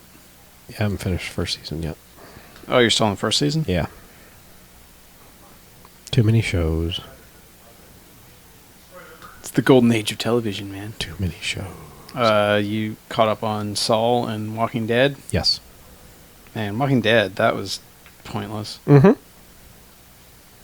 And Better Call Saul is the most relentlessly depressing show on television. Aw. I don't mind it. I think it's a remarkable show. I think it's amazing, but you can sense that they're settling into a here's how people are going to end up Yeah, dead here's or how they fuck terrible. themselves. Yeah. Yeah. And it's just like, man, this deep dive into relentless depression. Yeah, and he was wearing one of his suits next week, so Yep. it feels almost too soon for that. Yep. I know it's going to be a bluff on something, but Yes. still. So what episode is it? 6 or 7 next week? Might be 7. Might be 7. Yeah. Oh, you turn that thing on too? Yeah. It's weird, man. Yeah. These were the only 2 Roddy Piper, Billy Blanks movies. No. We do have one voicemail. Yes. No, I especially like the that night shift thing on the iPad since I fuck around with that before going to bed. No.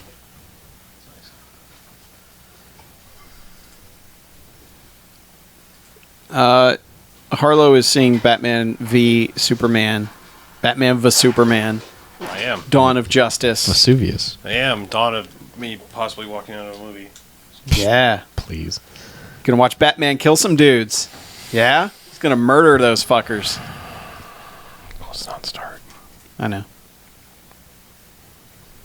What was I doing? Oh, voicemail. That's right. Yeah. I have yet to see Man of Steel, so I'm probably not gonna see it. Also, You're not going to see it before you see Batman v Superman? no, I'm gonna see Man of Steel, but Oh. I'm not gonna see Batman v Superman until I've seen. Probably Man a of good Steel. idea. Kind of establishes a world. Yeah, I've heard. That they destroy. Yeah. I heard Superman snaps a neck, and it's okay because like Darth Vader killed a lot of people or something. I don't know. Yeah. It's what Twitter told me. Twitter's always right. Ah, Vader Man was just drinking. He killed all them Yinglings. Man, I've killed a few younglings in my day. Damn, straight ahead.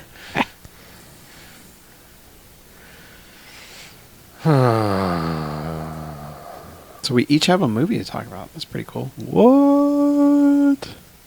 Yeah. Mine's quick. Yeah, mine'll be pretty quick.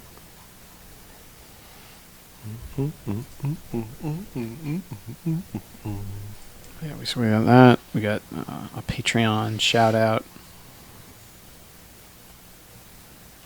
So yeah. All right. So yeah. Yeah. All right then. All right. Super duper. That'll be totally cool. Sounds great.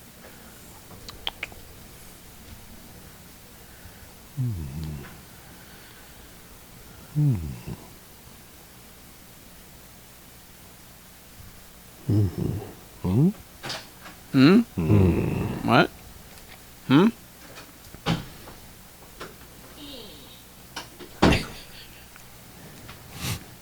There are some really weird people that show up in that Pee-wee's movie. Like, really weird that I'm looking at it.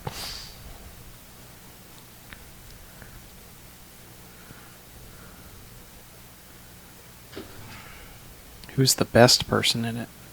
Huh?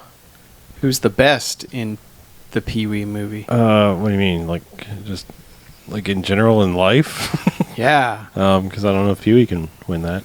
Oh. But I mean, you know. Is Yeah. it James Brolin? Huh? Is it James Brolin? I don't think James Brolin shows up. Bummer. Well, Person who there's- played Cherry. Well, there are some like people like oh my god, my brain just went fucking blank. Miss Yvonne shows up. Charlie's mom from Always Sunny. It's the same lady. As Miss Yvonne? Yeah, no, she shows up a completely different lady. Okay. Or actually, she's playing a guy. But I'm just saying the actress is there. It's like, and then also the Au revoir Pee-wee lady from Yeah. Big Adventure Au shows revoir. up. Yeah, As the off-wall Pee-wee lady? she says it. But no, this was basically like, just like Big Top Pee-wee. It's like none of the Not other things related. happened ever. You know, Yeah. because it wouldn't make sense. Right. This is all about like I can't leave my hometown, but yet we know that he has gone to San Antonio to the Alamo. He did, yeah. Yeah. But no, like there's like weird stuff. Like David Arquette shows up basically uncredited, unvoiced as a DJ at a party. It's really just like a shot that's like He's just there. just there. Spinning some I jams. mean, I'm like, is he friends with Pee-wee or something? Like, that's weird. I bet David Arquette probably is. Yeah. Sounds like a friendship. Oh no, he's not allowed to have friends anymore. Because of the divorce decree. Thank you.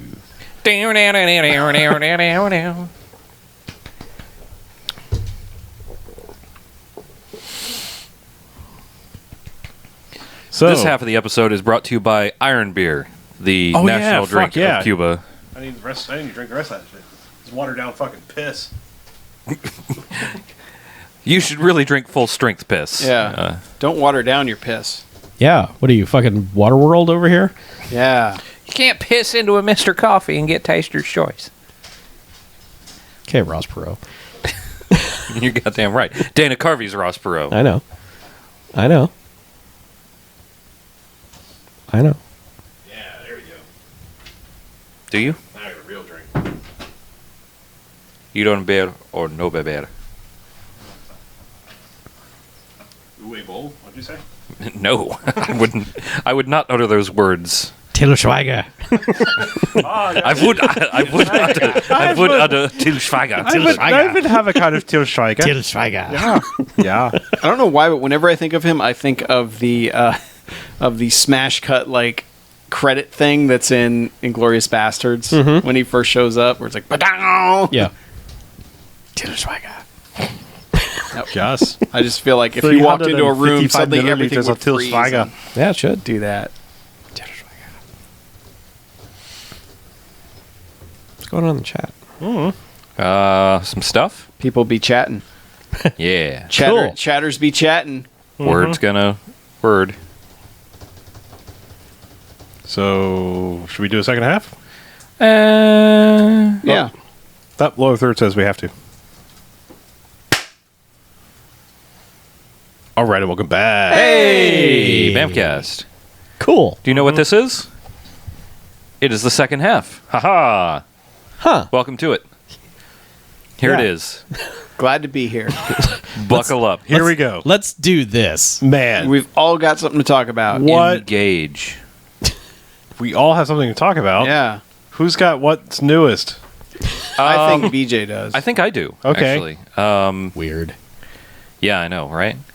I watched 2016's Crouching Tiger, Hidden Dragon, Sword of Destiny. Oh, dear. Yeah. Well, How is that? Oh, one of those Netflix sequels. well, it was. I don't even remember if it's supposed to be a Netflix sequel or if it just Netflix's who released it because of weird ass shit. Yeah, it was like it was theatrical in China, but Not here. over here Netflix paid to just distribute it. So Yeah, it's weird. weird. Yeah, Yes. I wanted to watch it in theaters, but that obviously didn't happen. Anyway, if you listen to the podcast, you'll know I'm a fan of Donnie Yen. So it has Donnie Yen in it, and I was like, might as well give it a shot. I liked the original Crouching Tiger, Hidden Dragon, no subtitle. So this is weird. It's got Michelle Yeoh in it, and I think she's the only one from the original that is in this. I have no idea what the story is or was for this, and what. It's been a number of years since I saw the original Crouching Tiger, Hidden Dragon, but I don't know if they really. I don't know if it's a sequel. I don't think it is. I think it's just another story later in life that happens to feature Yu Shulin and the Green Destiny sword. I think that's just what it is. This is... I don't want to say it's not good because it's not bad, but it's not... Problem I encounter all the time. Right. It is Chuck Fine. It is probably the most Chuck Fine movie I've watched in a long time. Yeah. Does it look cheap? No. Okay. It doesn't look cheap. It looks good. All right. Like everything looks okay, but like Donnie Yen is a very talented martial artist, and I don't know if he's lost a step and they filmed around it, or if they just decided to film in a slightly flashier, more Hollywood style of fight sequences, because you don't get like if you watch Ip Man, you get to see Donnie Yen do some amazing things. And granted, that was, 20 years ago? But it's really light on the ass-kicking Donnie Yen martial arts master bits, which is kind of why I dial up Donnie Yen movies when I find them on Netflix. Right. Same with Michelle Yeoh. There's not a whole lot of her action. There's not a whole lot of like strong regular martial arts action in this. There's some good stuff for sure, but it's not as heavy as I expected it to be. And it's also quite short. I think it's like 98 minutes or something like that. Let's see. Hour and 36 minutes, so 96 minutes. So it breezes by. And it also doesn't like... it doesn't feel like a showcase movie for the younger performers either, because it doesn't linger on them too long. It's really weird. It feels So it's a cash grab. maybe like it just feels weird. Like, it looks nice and it's well made, but the story is kind of guys trying to get the sword, they're trying to stop them. I'm curious. People fight. How is it played? Is it like played serious? Like the first one, I think now wouldn't play right because, like, we've almost come to look at Wire Fu as kind of silly, and like you have to be kind of goofy now to do the flying through the air shit, and it's like, and I think like that one played it so straight faced because it was like, no, this is just part of what happens here in this world.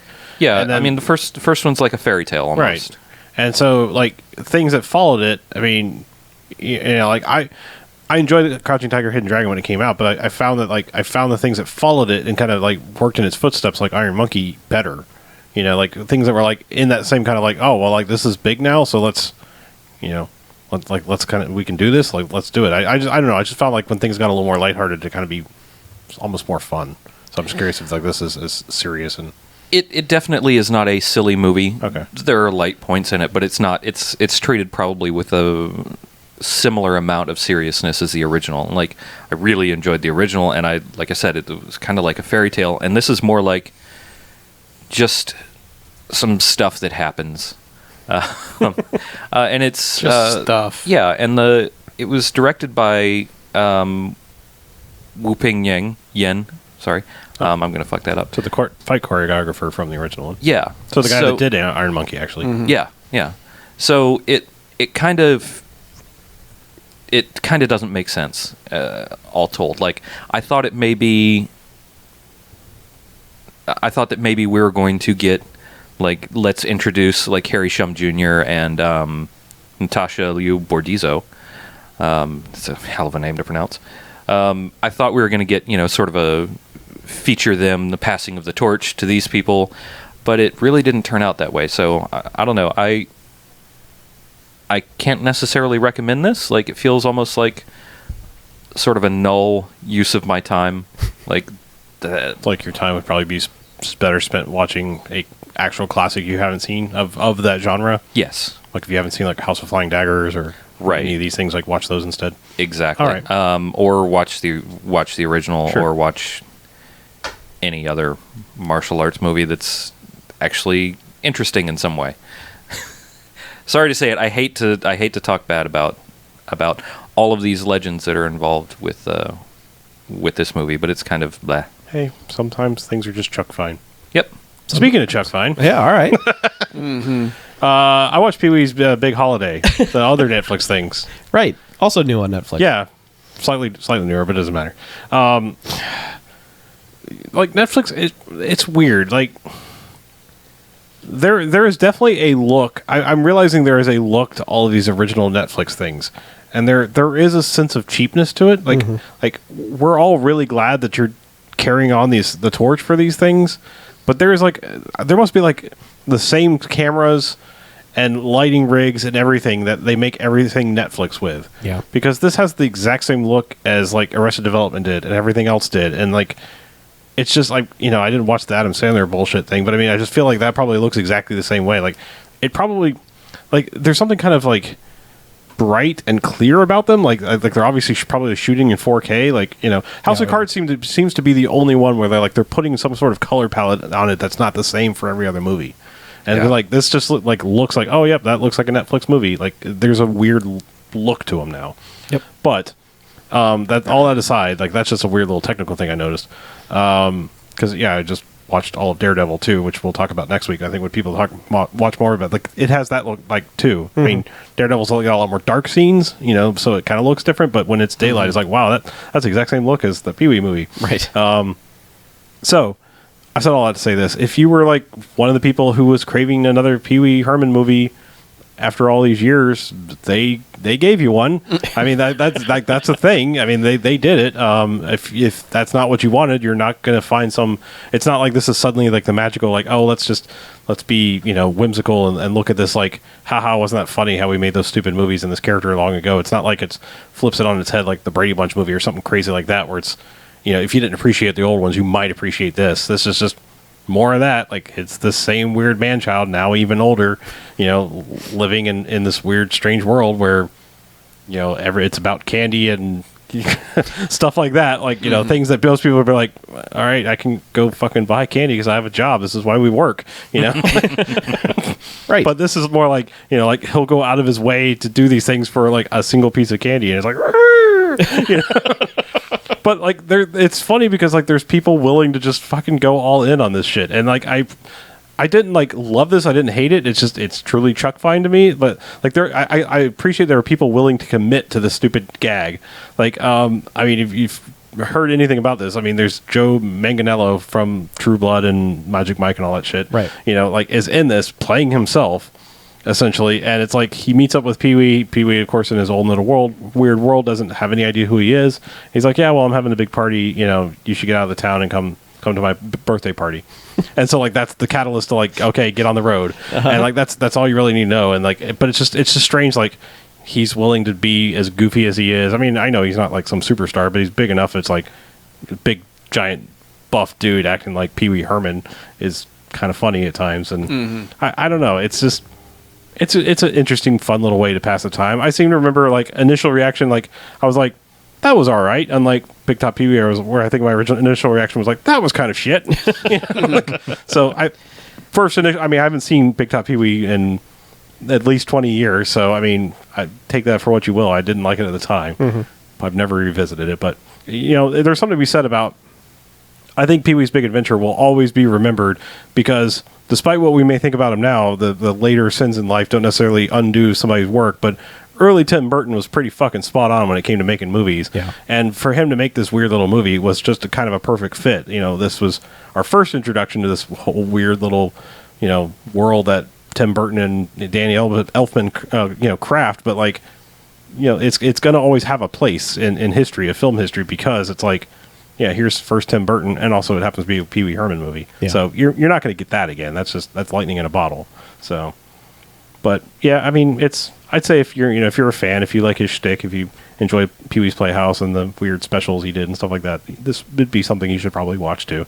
There's a couple really funny gags and things that go on like uncomfortably, like that SNL thing of like, if you just keep doing something that's not really that funny, if you just keep doing it, it becomes funny kind of thing. Yeah. There's a couple of those. Oh. So, I don't know. Yeah. That's all I have to say about Pee-wee's Big Holiday. All right. Mackie, you got something? Yeah, I ended up watching. Let me find the official name of it, but it is the Tribe Called Quest documentary by Michael Rappaport, which is weird that he was behind it. That is weird.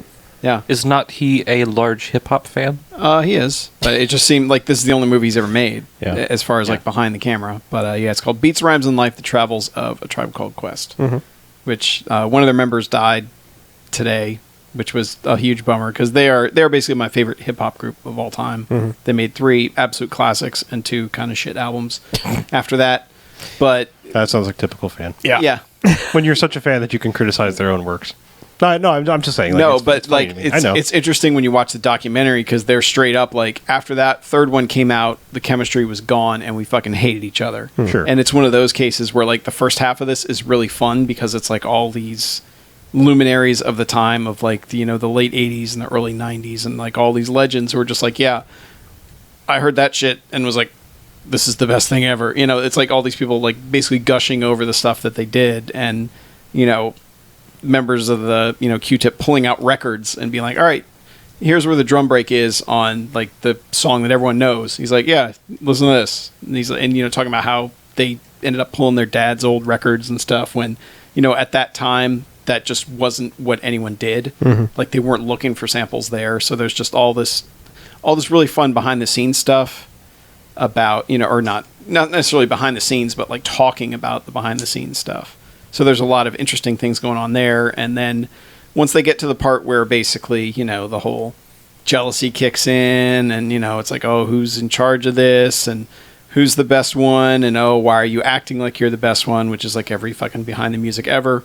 Right. And, it basically all like how it just continues to fall apart and get worse and worse. And the one that actually died today, Fife Dog, he had diabetes and like had kind of kept it a secret. And then they went on Dennis Miller's show back when Dennis Miller had a talk show, and he had to go to the hospital that day, and they still performed. And then one of them basically went on the air and said, yeah, well, he has diabetes and he had an episode and had to be hospitalized.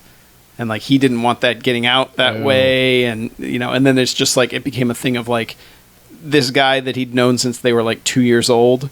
Like everything he said was like, oh, I know what he meant when he said that, and it's kind of like when you hear it, you're like, why are you so pissed? Yeah, But then you realize there's so much more going on. But the problem is the second half of that becomes a bummer because it's all about like them doing a reunion tour in 2008 and how they were kind of like barely talking by the end of it, and they actually have one of the fights that they have like on camera when they were filming all this. So it's like it gets kind of just depressing because it's like they even talk to other people who like are on that tour, because this tour was like everybody from hip hop from like the golden age in the early 90s, and they're like, yeah, I hope they break up because I just can't handle this. Like I don't want to see them together. Like it's no fun. It's like you don't want to look at your music and go like, man, these guys were amazing collaborators, and they go, yeah, but they kind of fucking hate each other, and it's like it's weird that it's like, oh, you're giving me all this good stuff, but you kind of took it away by basically making it so it seems like they hate each other.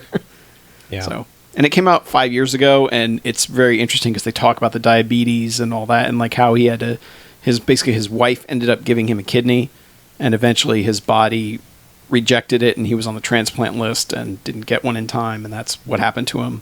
Wow. So, but they, obviously they don't go into that because this came out in 2011. Right. So it becomes very poignant because so much of it is about like the regret and like animosity that he had towards the other members because they kind of didn't get it. And there was a lot of just like, well, man, you just need to stop eating sugar and exercise more, and it's kind of like the whole like thing that people with depression will say where it's like, you just need to be happier. You got great stuff. He's like, no, like I was addicted to sugar. Like it was a drug for me. Yeah. And, so there was a lot of, it's a very interesting documentary, and Michael Rappaport kind of, you hear him ask them questions every once in a while, but luckily he just stays the fuck out of it. So it's just like, okay, here's all this awesome music and all these cool people like Pharrell going, yeah, I heard that and knew that that's what I wanted to do for the rest of my life. So it's really cool to hear stuff like that, but it's definitely a thing for fans. I don't see non-fans getting anything out of it other than, wow, man, those guys really didn't get along, did they?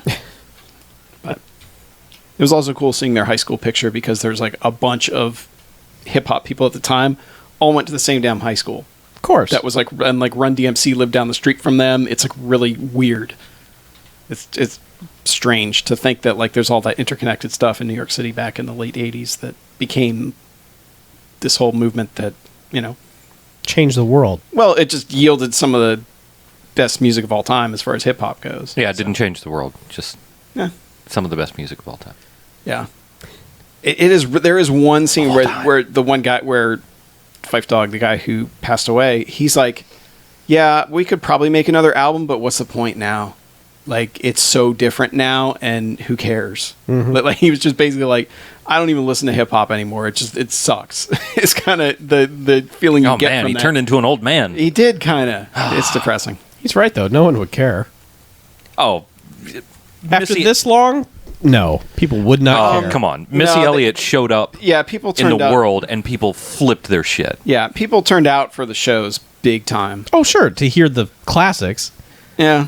Yeah, and that was the problem is that, I guess there is with music, there always becomes a point where you can't recapture that magic. Yeah. Where it's kind of like David Bowie's one of the few artists who was able to do that consistently because he never repeated himself. Because he was the magic. Yeah, well, he wasn't making the same thing over and over. And it's not like Tribe Called Quest was either. Yeah. Like the 3 albums are, for a casual listener, you're probably like, oh yeah, they all sound about the same. But, for people that like understand that stuff, how significantly different they were from each other. But it's just, it's a solid documentary, but I don't know if it's something that's going to convert anyone who's not a fan already. Right.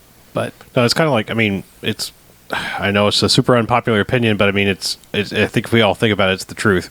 Dickhead farm guy who got the Wu-Tang album, it's probably a good thing we can't hear that. Yeah. You know what I mean? It's like we all want to hear it, but you kind of don't. Like, it's not there. I mean, Oh, yeah. the magic's not there like it was, or Because they all kind of hate each other, too. They're not even one in the of their primary studio. members is dead. Yeah. So Yeah. they're Rest in peace, Big Baby Jesus. Their flavor guy. I mean, come on, he's the guy that just added the crazy. Yep. Yeah. Dirt McGirt. Mm-hmm. R.I.P. Rest in peace in the dirt. McGirt. McGirt. Big baby Jesus. Yeah. Yes. Ye of like 35 nicknames. Yeah. We'll never forget. We'll forget most of them, but we'll never forget you. I'm just saying, like, it's a thing. Like, if given this much time, it's good that we don't hear it. Yeah. And they also note in that documentary, Questlove from The Roots mentions that Wu-Tang's 36 Chambers and Tribe Called Quest Midnight Marauders came out on the same day in November of 93. And he's like, basically, that's the last day of the golden age of hip-hop, as he put it. Because, everything did kind of... Like 93, we're calling it? That's of hip hop then? Yep. Well- End of hip hop, 1993. No, it's generally considered the golden age is like 91 to 93 because you had like everything going on the West Coast with like Dr. Dre and Snoop and all that, and then all those East Coast guys doing that same thing in a totally different way. But yeah, it's an interesting portrait of that time. Sure. That's for sure. So Chuck, Yeah. you watched something. I did. You watched a bunch of somethings, but you only want to talk about some of them. Yeah, I was. I've been stuck in bed for a few days with ridiculous fevers and whatnot, and just basically had my Roku stuck on HBO Go. Were you just too feeble to change the channel because of your sickness, or Once I got into the interface, I was like, okay, there's probably enough here. I could just go left and right and not have to put a lot of thought into it. Oh man, So I feel bad that you were that sick. my one requirement was not to watch anything I hadn't seen before because I couldn't trust myself. Like, I couldn't trust my opinions because I had a stupid Having high fever. the fever hallucinations, Yeah, so I was yeah. like, okay, only watch stuff you've seen a million times. And I just wanted to mention rewatching Revenge of the Nerds because we had talked about it a couple weeks ago, how there could have been concerns about that movie watching it now, considering the social climate that we're in now. And I think that movie passes. I think that movie is pretty much free of that concern, except for one bit, which I think you can just go, 80s, and just forget about this one thing that happens. But that movie is so incredibly charming and so just good-natured in its kind of slob comedy kind of thing. It holds up so well. It's just very entertaining. And everyone in that movie is somebody that you recognize. It's so strange that it just so many little background characters are all like, oh, that guy, hey, that, Yep. It's just so good. It's so damn good, and it doesn't suffer from any of that. Oh no, that's inappropriate. That's terrible. You can't do that to ladies. You have to be nice now. It doesn't really have that problem like a lot of 80s comedies do, where you're just like, oh god, you guys are gross and you're the worst. So Yeah, other than the infamous scene. yeah, there's one bit where you're just like, this is, wow, that's wrong. I'm glad it all worked out, but oh boy, that shouldn't have happened. But whatever. Can't help it. It was the 80s. Yeah. Yeah. And the characters are okay with it, so if no one in the movie's mad about it, I can't get mad about it. But yeah, That's it. Just Revenge of the Nerds. Huh? that's all I should really talk about. All right. Unless you want to hear about Revenge of the Nerds 2 and 3. Yeah. Slightly less so. Yeah, no. I remember 2 being good, but I don't know about it. Two's No, not. It's not? Okay. No. I'm just saying, like, I seen, well, It was I'm- very dismissive.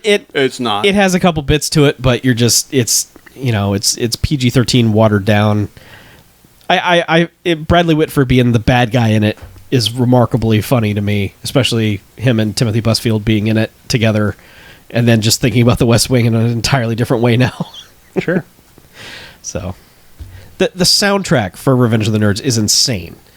Like, I have no idea how they got the rights to those songs, and that the songs are still in it, that they haven't been stripped out for like music replacement reasons. Like, Thriller is in that movie.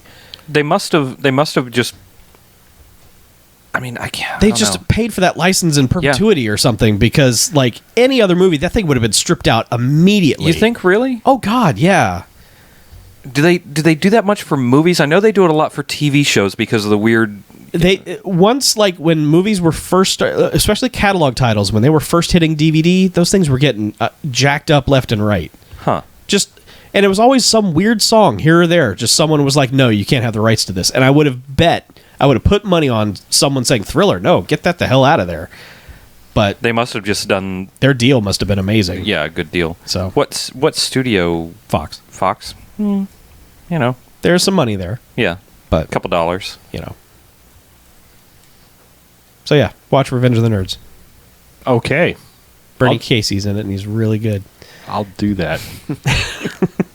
Okay. You've all seen it, right? What? Revenge of the It's Nerds. been yeah. a while, but yeah. Okay. You should watch it again for the first time.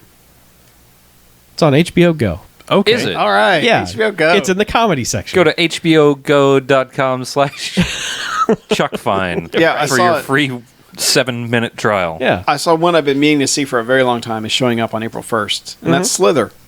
Slither's fucking I've great. never seen Slither, and So it's showing good. up April 1st. Oh, you so should- you keep should that watch in it, mind. yeah. I'm curious. Have you ever seen anything with Nathan Fillion? Ever?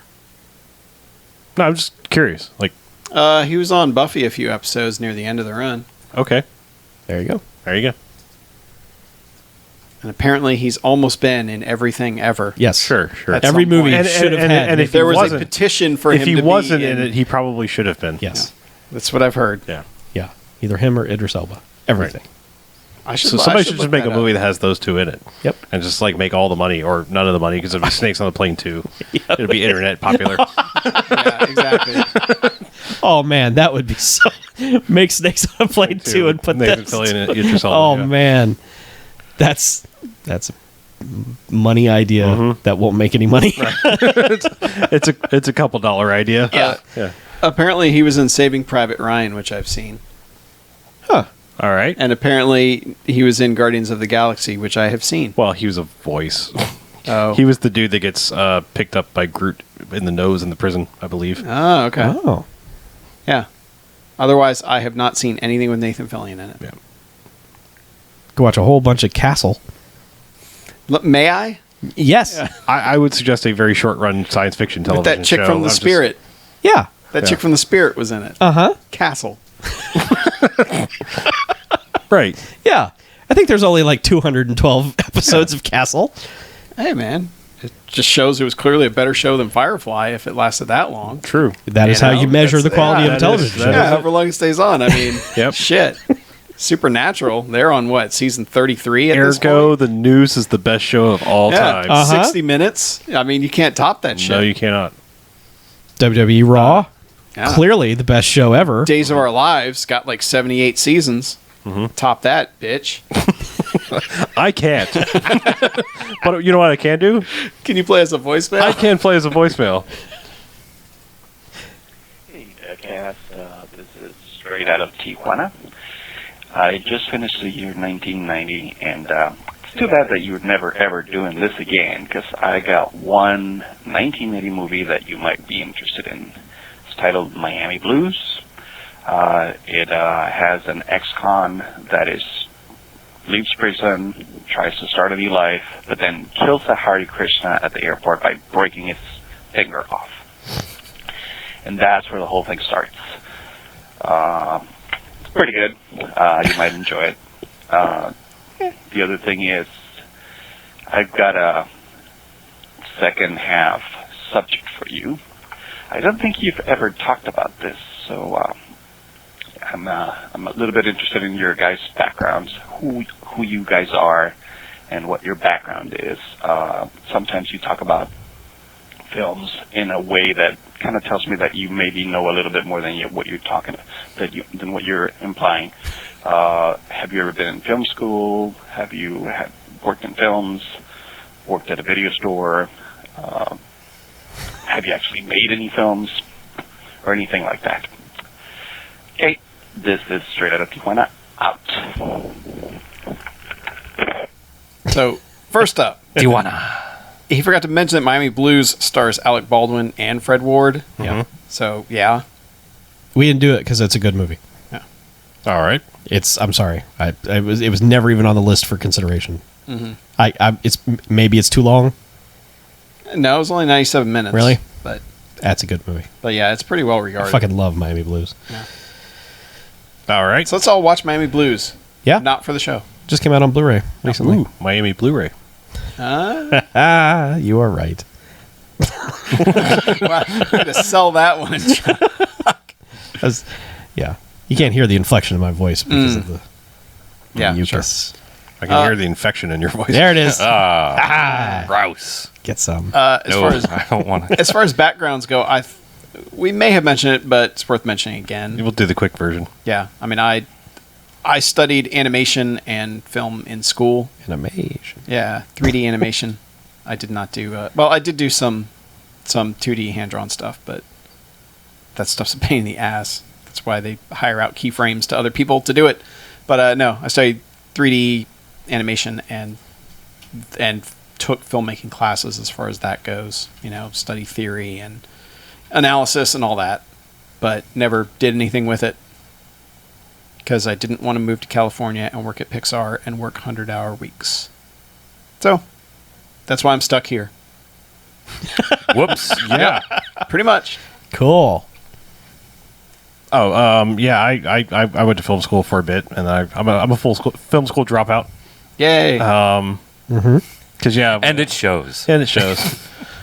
No, I mean they. I got working in it, and it was like, wow, these are 14-hour days after day after day after day after day after day after day, and I was like, all they really did in film school was basically tell you all the reasons you probably shouldn't try to get into film. So get ready to have that gut punch if you ever try to go there. It's to weed out the weak. Right, exactly. Well, I gave up.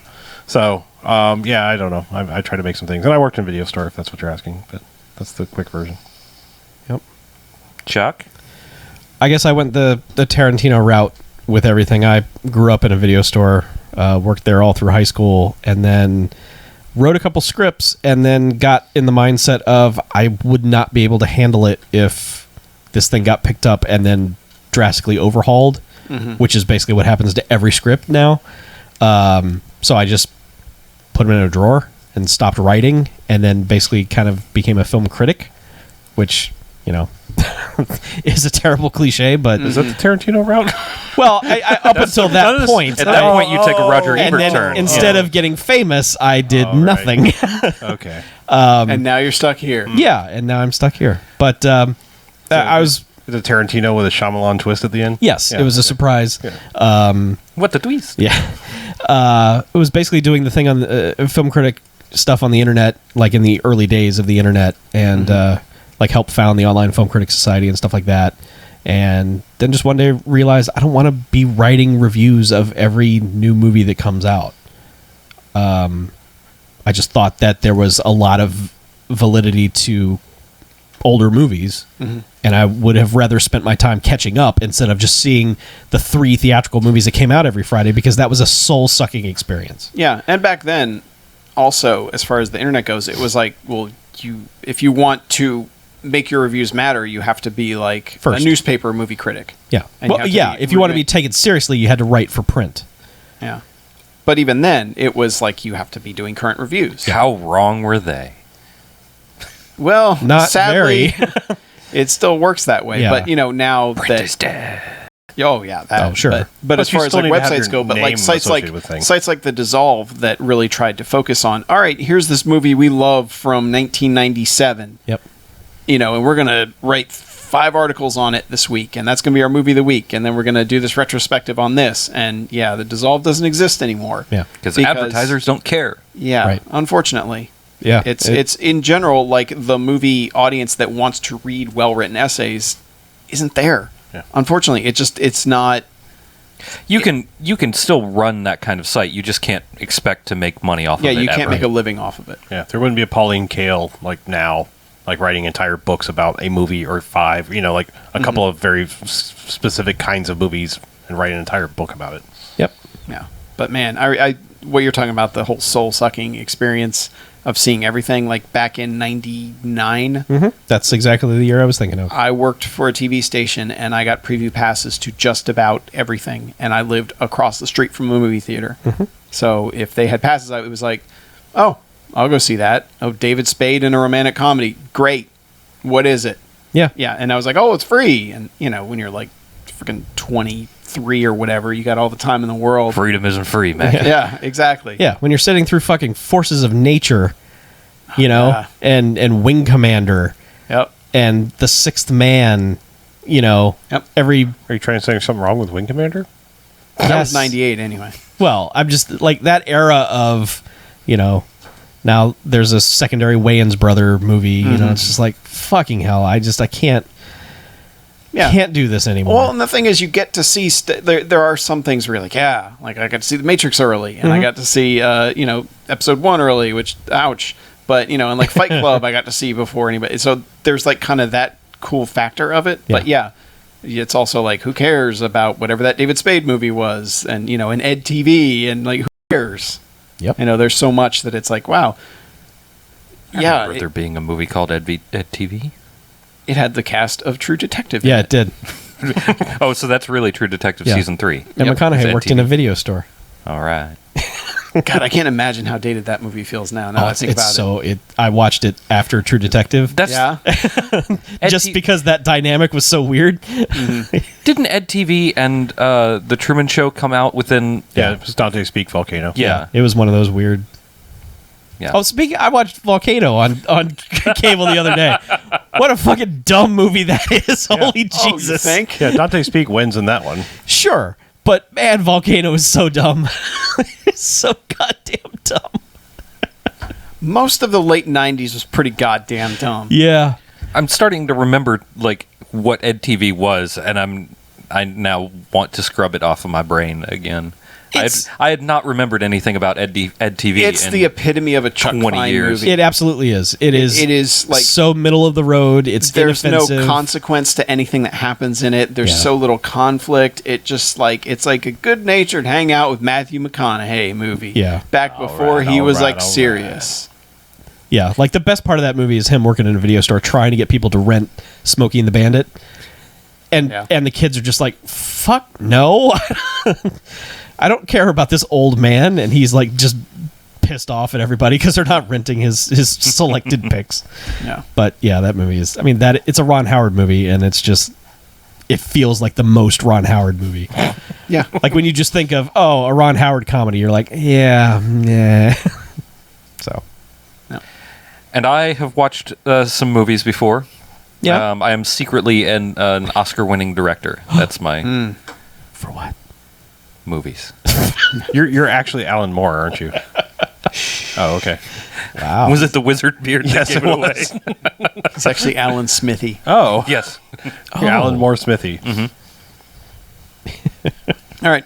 Yeah, I have no background in this. I just I am along for the ride. We just dragged you along. Yeah, we brought you in for your silky smooth voice. That guy can do That's an right. intro. We made the guy do an intro, so we were like, BJ. 316, 17 episodes later. You're our old dirty bastard, basically. Yeah, I am. Yeah. I'm wild card. I cut the brakes on every episode. You're the color commentary. Just I don't know. Yeah. Voices. Yeah. Boner joke. All right. So we got one last one. This is one of our Patreon messages. Uh-huh. One of our backers for their shout out. This is Eli G. He wrote and he said, "Yo BMFcast, this is Eli G from Virginia, and I'd appreciate a shout out on one of the live streams. Fun fact: Randy Macho Man Savage and I share a birthday, so when you do the shout out, please do it like Macho Man cutting a promo." Well, that's it. Who does the best Macho Man? I think you were supposed to do that before, or are we shouting out now? No, we'll shout him out now.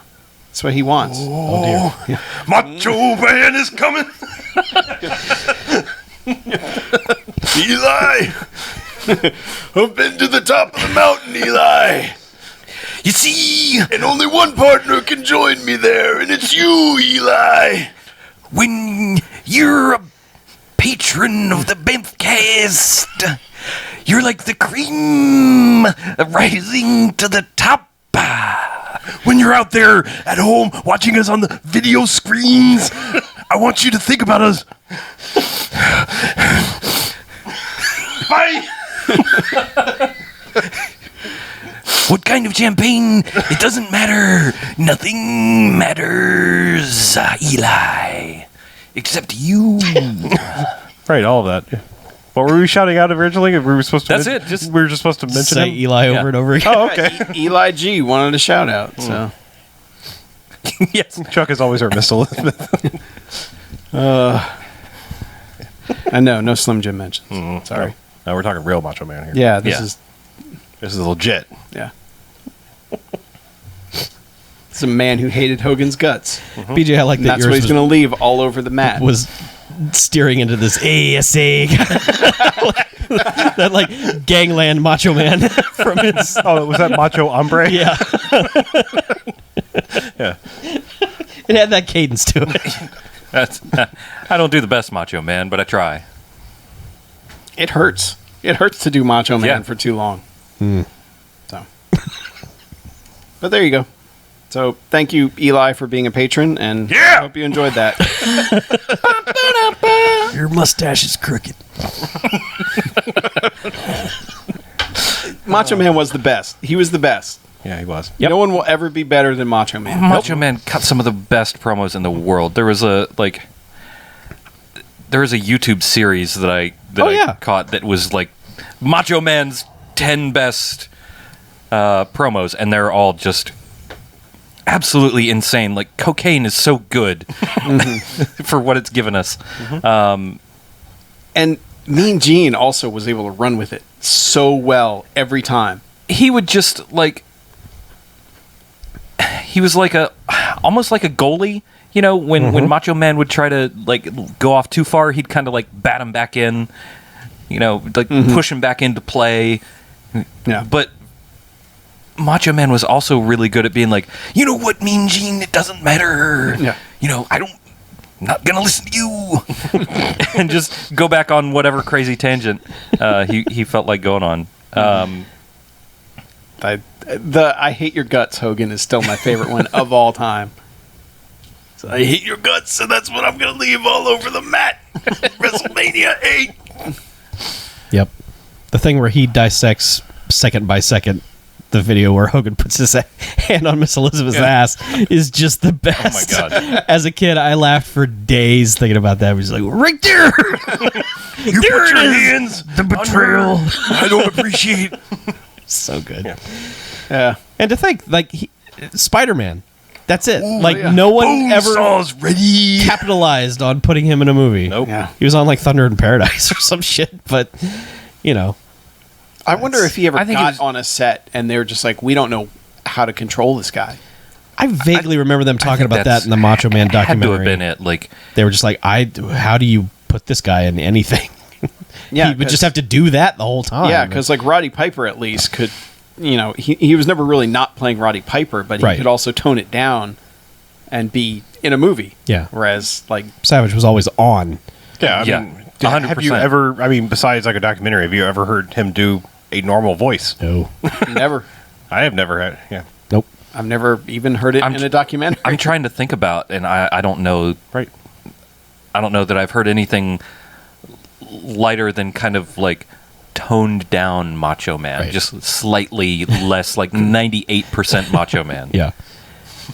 It just always sounded like he was pushing the words out of his stomach. Like That's what I was like it forgetting. took like effort to get it out of your body through the mouth. Like he had the world's tiniest, windpipe. Pushing yeah. the words.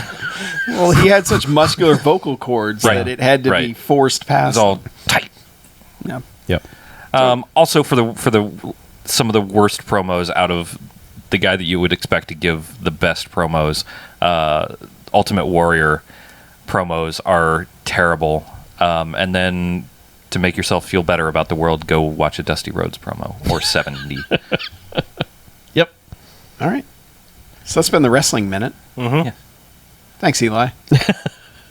So you want to give them some contact information? I was just going to say, speaking of patrons and Patreons and stuff, check out our website, BMFcast.com. On the right-hand side, there's a bunch of buttons that'll take you to all our stuff, including our Patreon, which I'll get to in a minute. Also, if you want to email us directly, bmf@bmfcast.com, or give us a call on the Garfield phone, 9105-JOCKS-BMF or 910-556-9263, and the Patreon, patreon.com/BMFcast. You can donate some money to us if you want. That's a good thing, and it's helping us get some stuff together, and we'll be really excited to announce things eventually. Is that vague enough? Yes. Yes. Yes, it's non-committal enough that I appreciate it. We will be excited about things soon to talk about. Yes. Well, I think that's going to do it, isn't it? Yep. Yeah. I think so. Let's let me try that again. Okay. To goes. All right, well, I think that's going to do it, isn't it? Yep. Great. Think so. Yeah. Well, let's get out of here. I'm Harlow. I'm Mackie. I'm BJ, I'm Chuck. and this is BMFcast out. BMFcast. BMFcast. BMFcast out. And this is BMFcast out. Hogan. Bye. Bang. It's still the best exit of all time. Yep. Bye. Bye. Oh, man. Randy Savage. Randy Savage.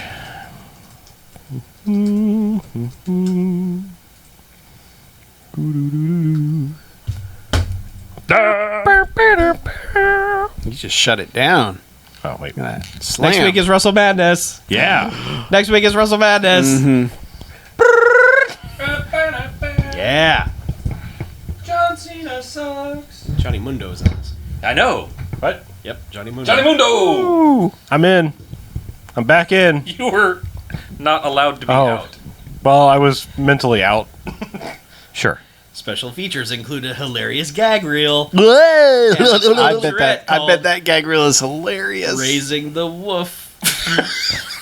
Oh, like a roof? Yes, he's right on the back. Johnny Mundo. Johnny Mundo. I think there are other wrestling people in there. Dog. Wrestling dog. And a monkey.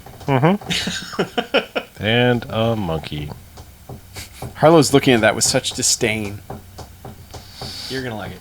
Is it the same? I can't is wait it the till you same give this motherfucker? motherfucker 5 jocks. Is it the same, like, character Oh, guy? yeah. Of course it's the same Yeah. character guy. Yeah. Nobody else that can do these movies, right? No. All right. Well, we're going to shut it down until next time when we're back with the monkey and a dog and Johnny Mundo and some other people. Why is your red light, like the second light there, it's kind of wavering? Flickery? Yeah. Yeah. Yeah, it is kind of weird. Is that your 48 volt Yeah, it is. phantom It power? is. Your button's not on, is it now? I'm not going to push it right now. Yeah. I'll unplug it first. But, Huh. I don't worry about Got John Ratzenberger on it. Are you deaf? I can't hear anything. Oh. Pop. Are you okay, bear fucker? Hello. Hello. It's not blinking anymore. Hello. Oh, no, it There is. it goes. That's weird. Bum, ba, dum, ba. It's all the power. Yeah, And all the thunder of your voice. I'm putting power into the tube amp. You machoed it too much. Man, we completely forgot to mention that the bonus podcast is out. Oh yeah, hey, if you are a Patreon person and you're still here, the bonus podcast is out. Go log into patreon.com/BMFcast again, and you can get it there. Yep. It's distributed straight from there. So 30 We're- minutes of dumbness. yeah, and we're gonna probably do another. Just in case you're wondering, we're probably gonna do another 30-minute one in like 2 weeks instead of like a month. Just because I ended up like. Once we did our little intro-y thing, it was like, oh, well, actually, this is longer than I thought it was, so I just kind of cut it off right about 30 minutes and get another one here soon. Cool. All right. And more to come. Hooray. Yeah, we're just going to keep slinging Always talking. slinging these hot jokes at you. Yeah, now you get, but now you get like random car noises and food and people eating potato chips in your ear Sweet. Yeah. Vroom, vroom, motherfucker. while we make jokes. I all like kinds of those various things. sound qualities. Anyway, All right. bye. Good night. Let's get out of here, shall we? I think we I'm should. Harlow. I'm not. I'm BJ. And this is BMFcast out.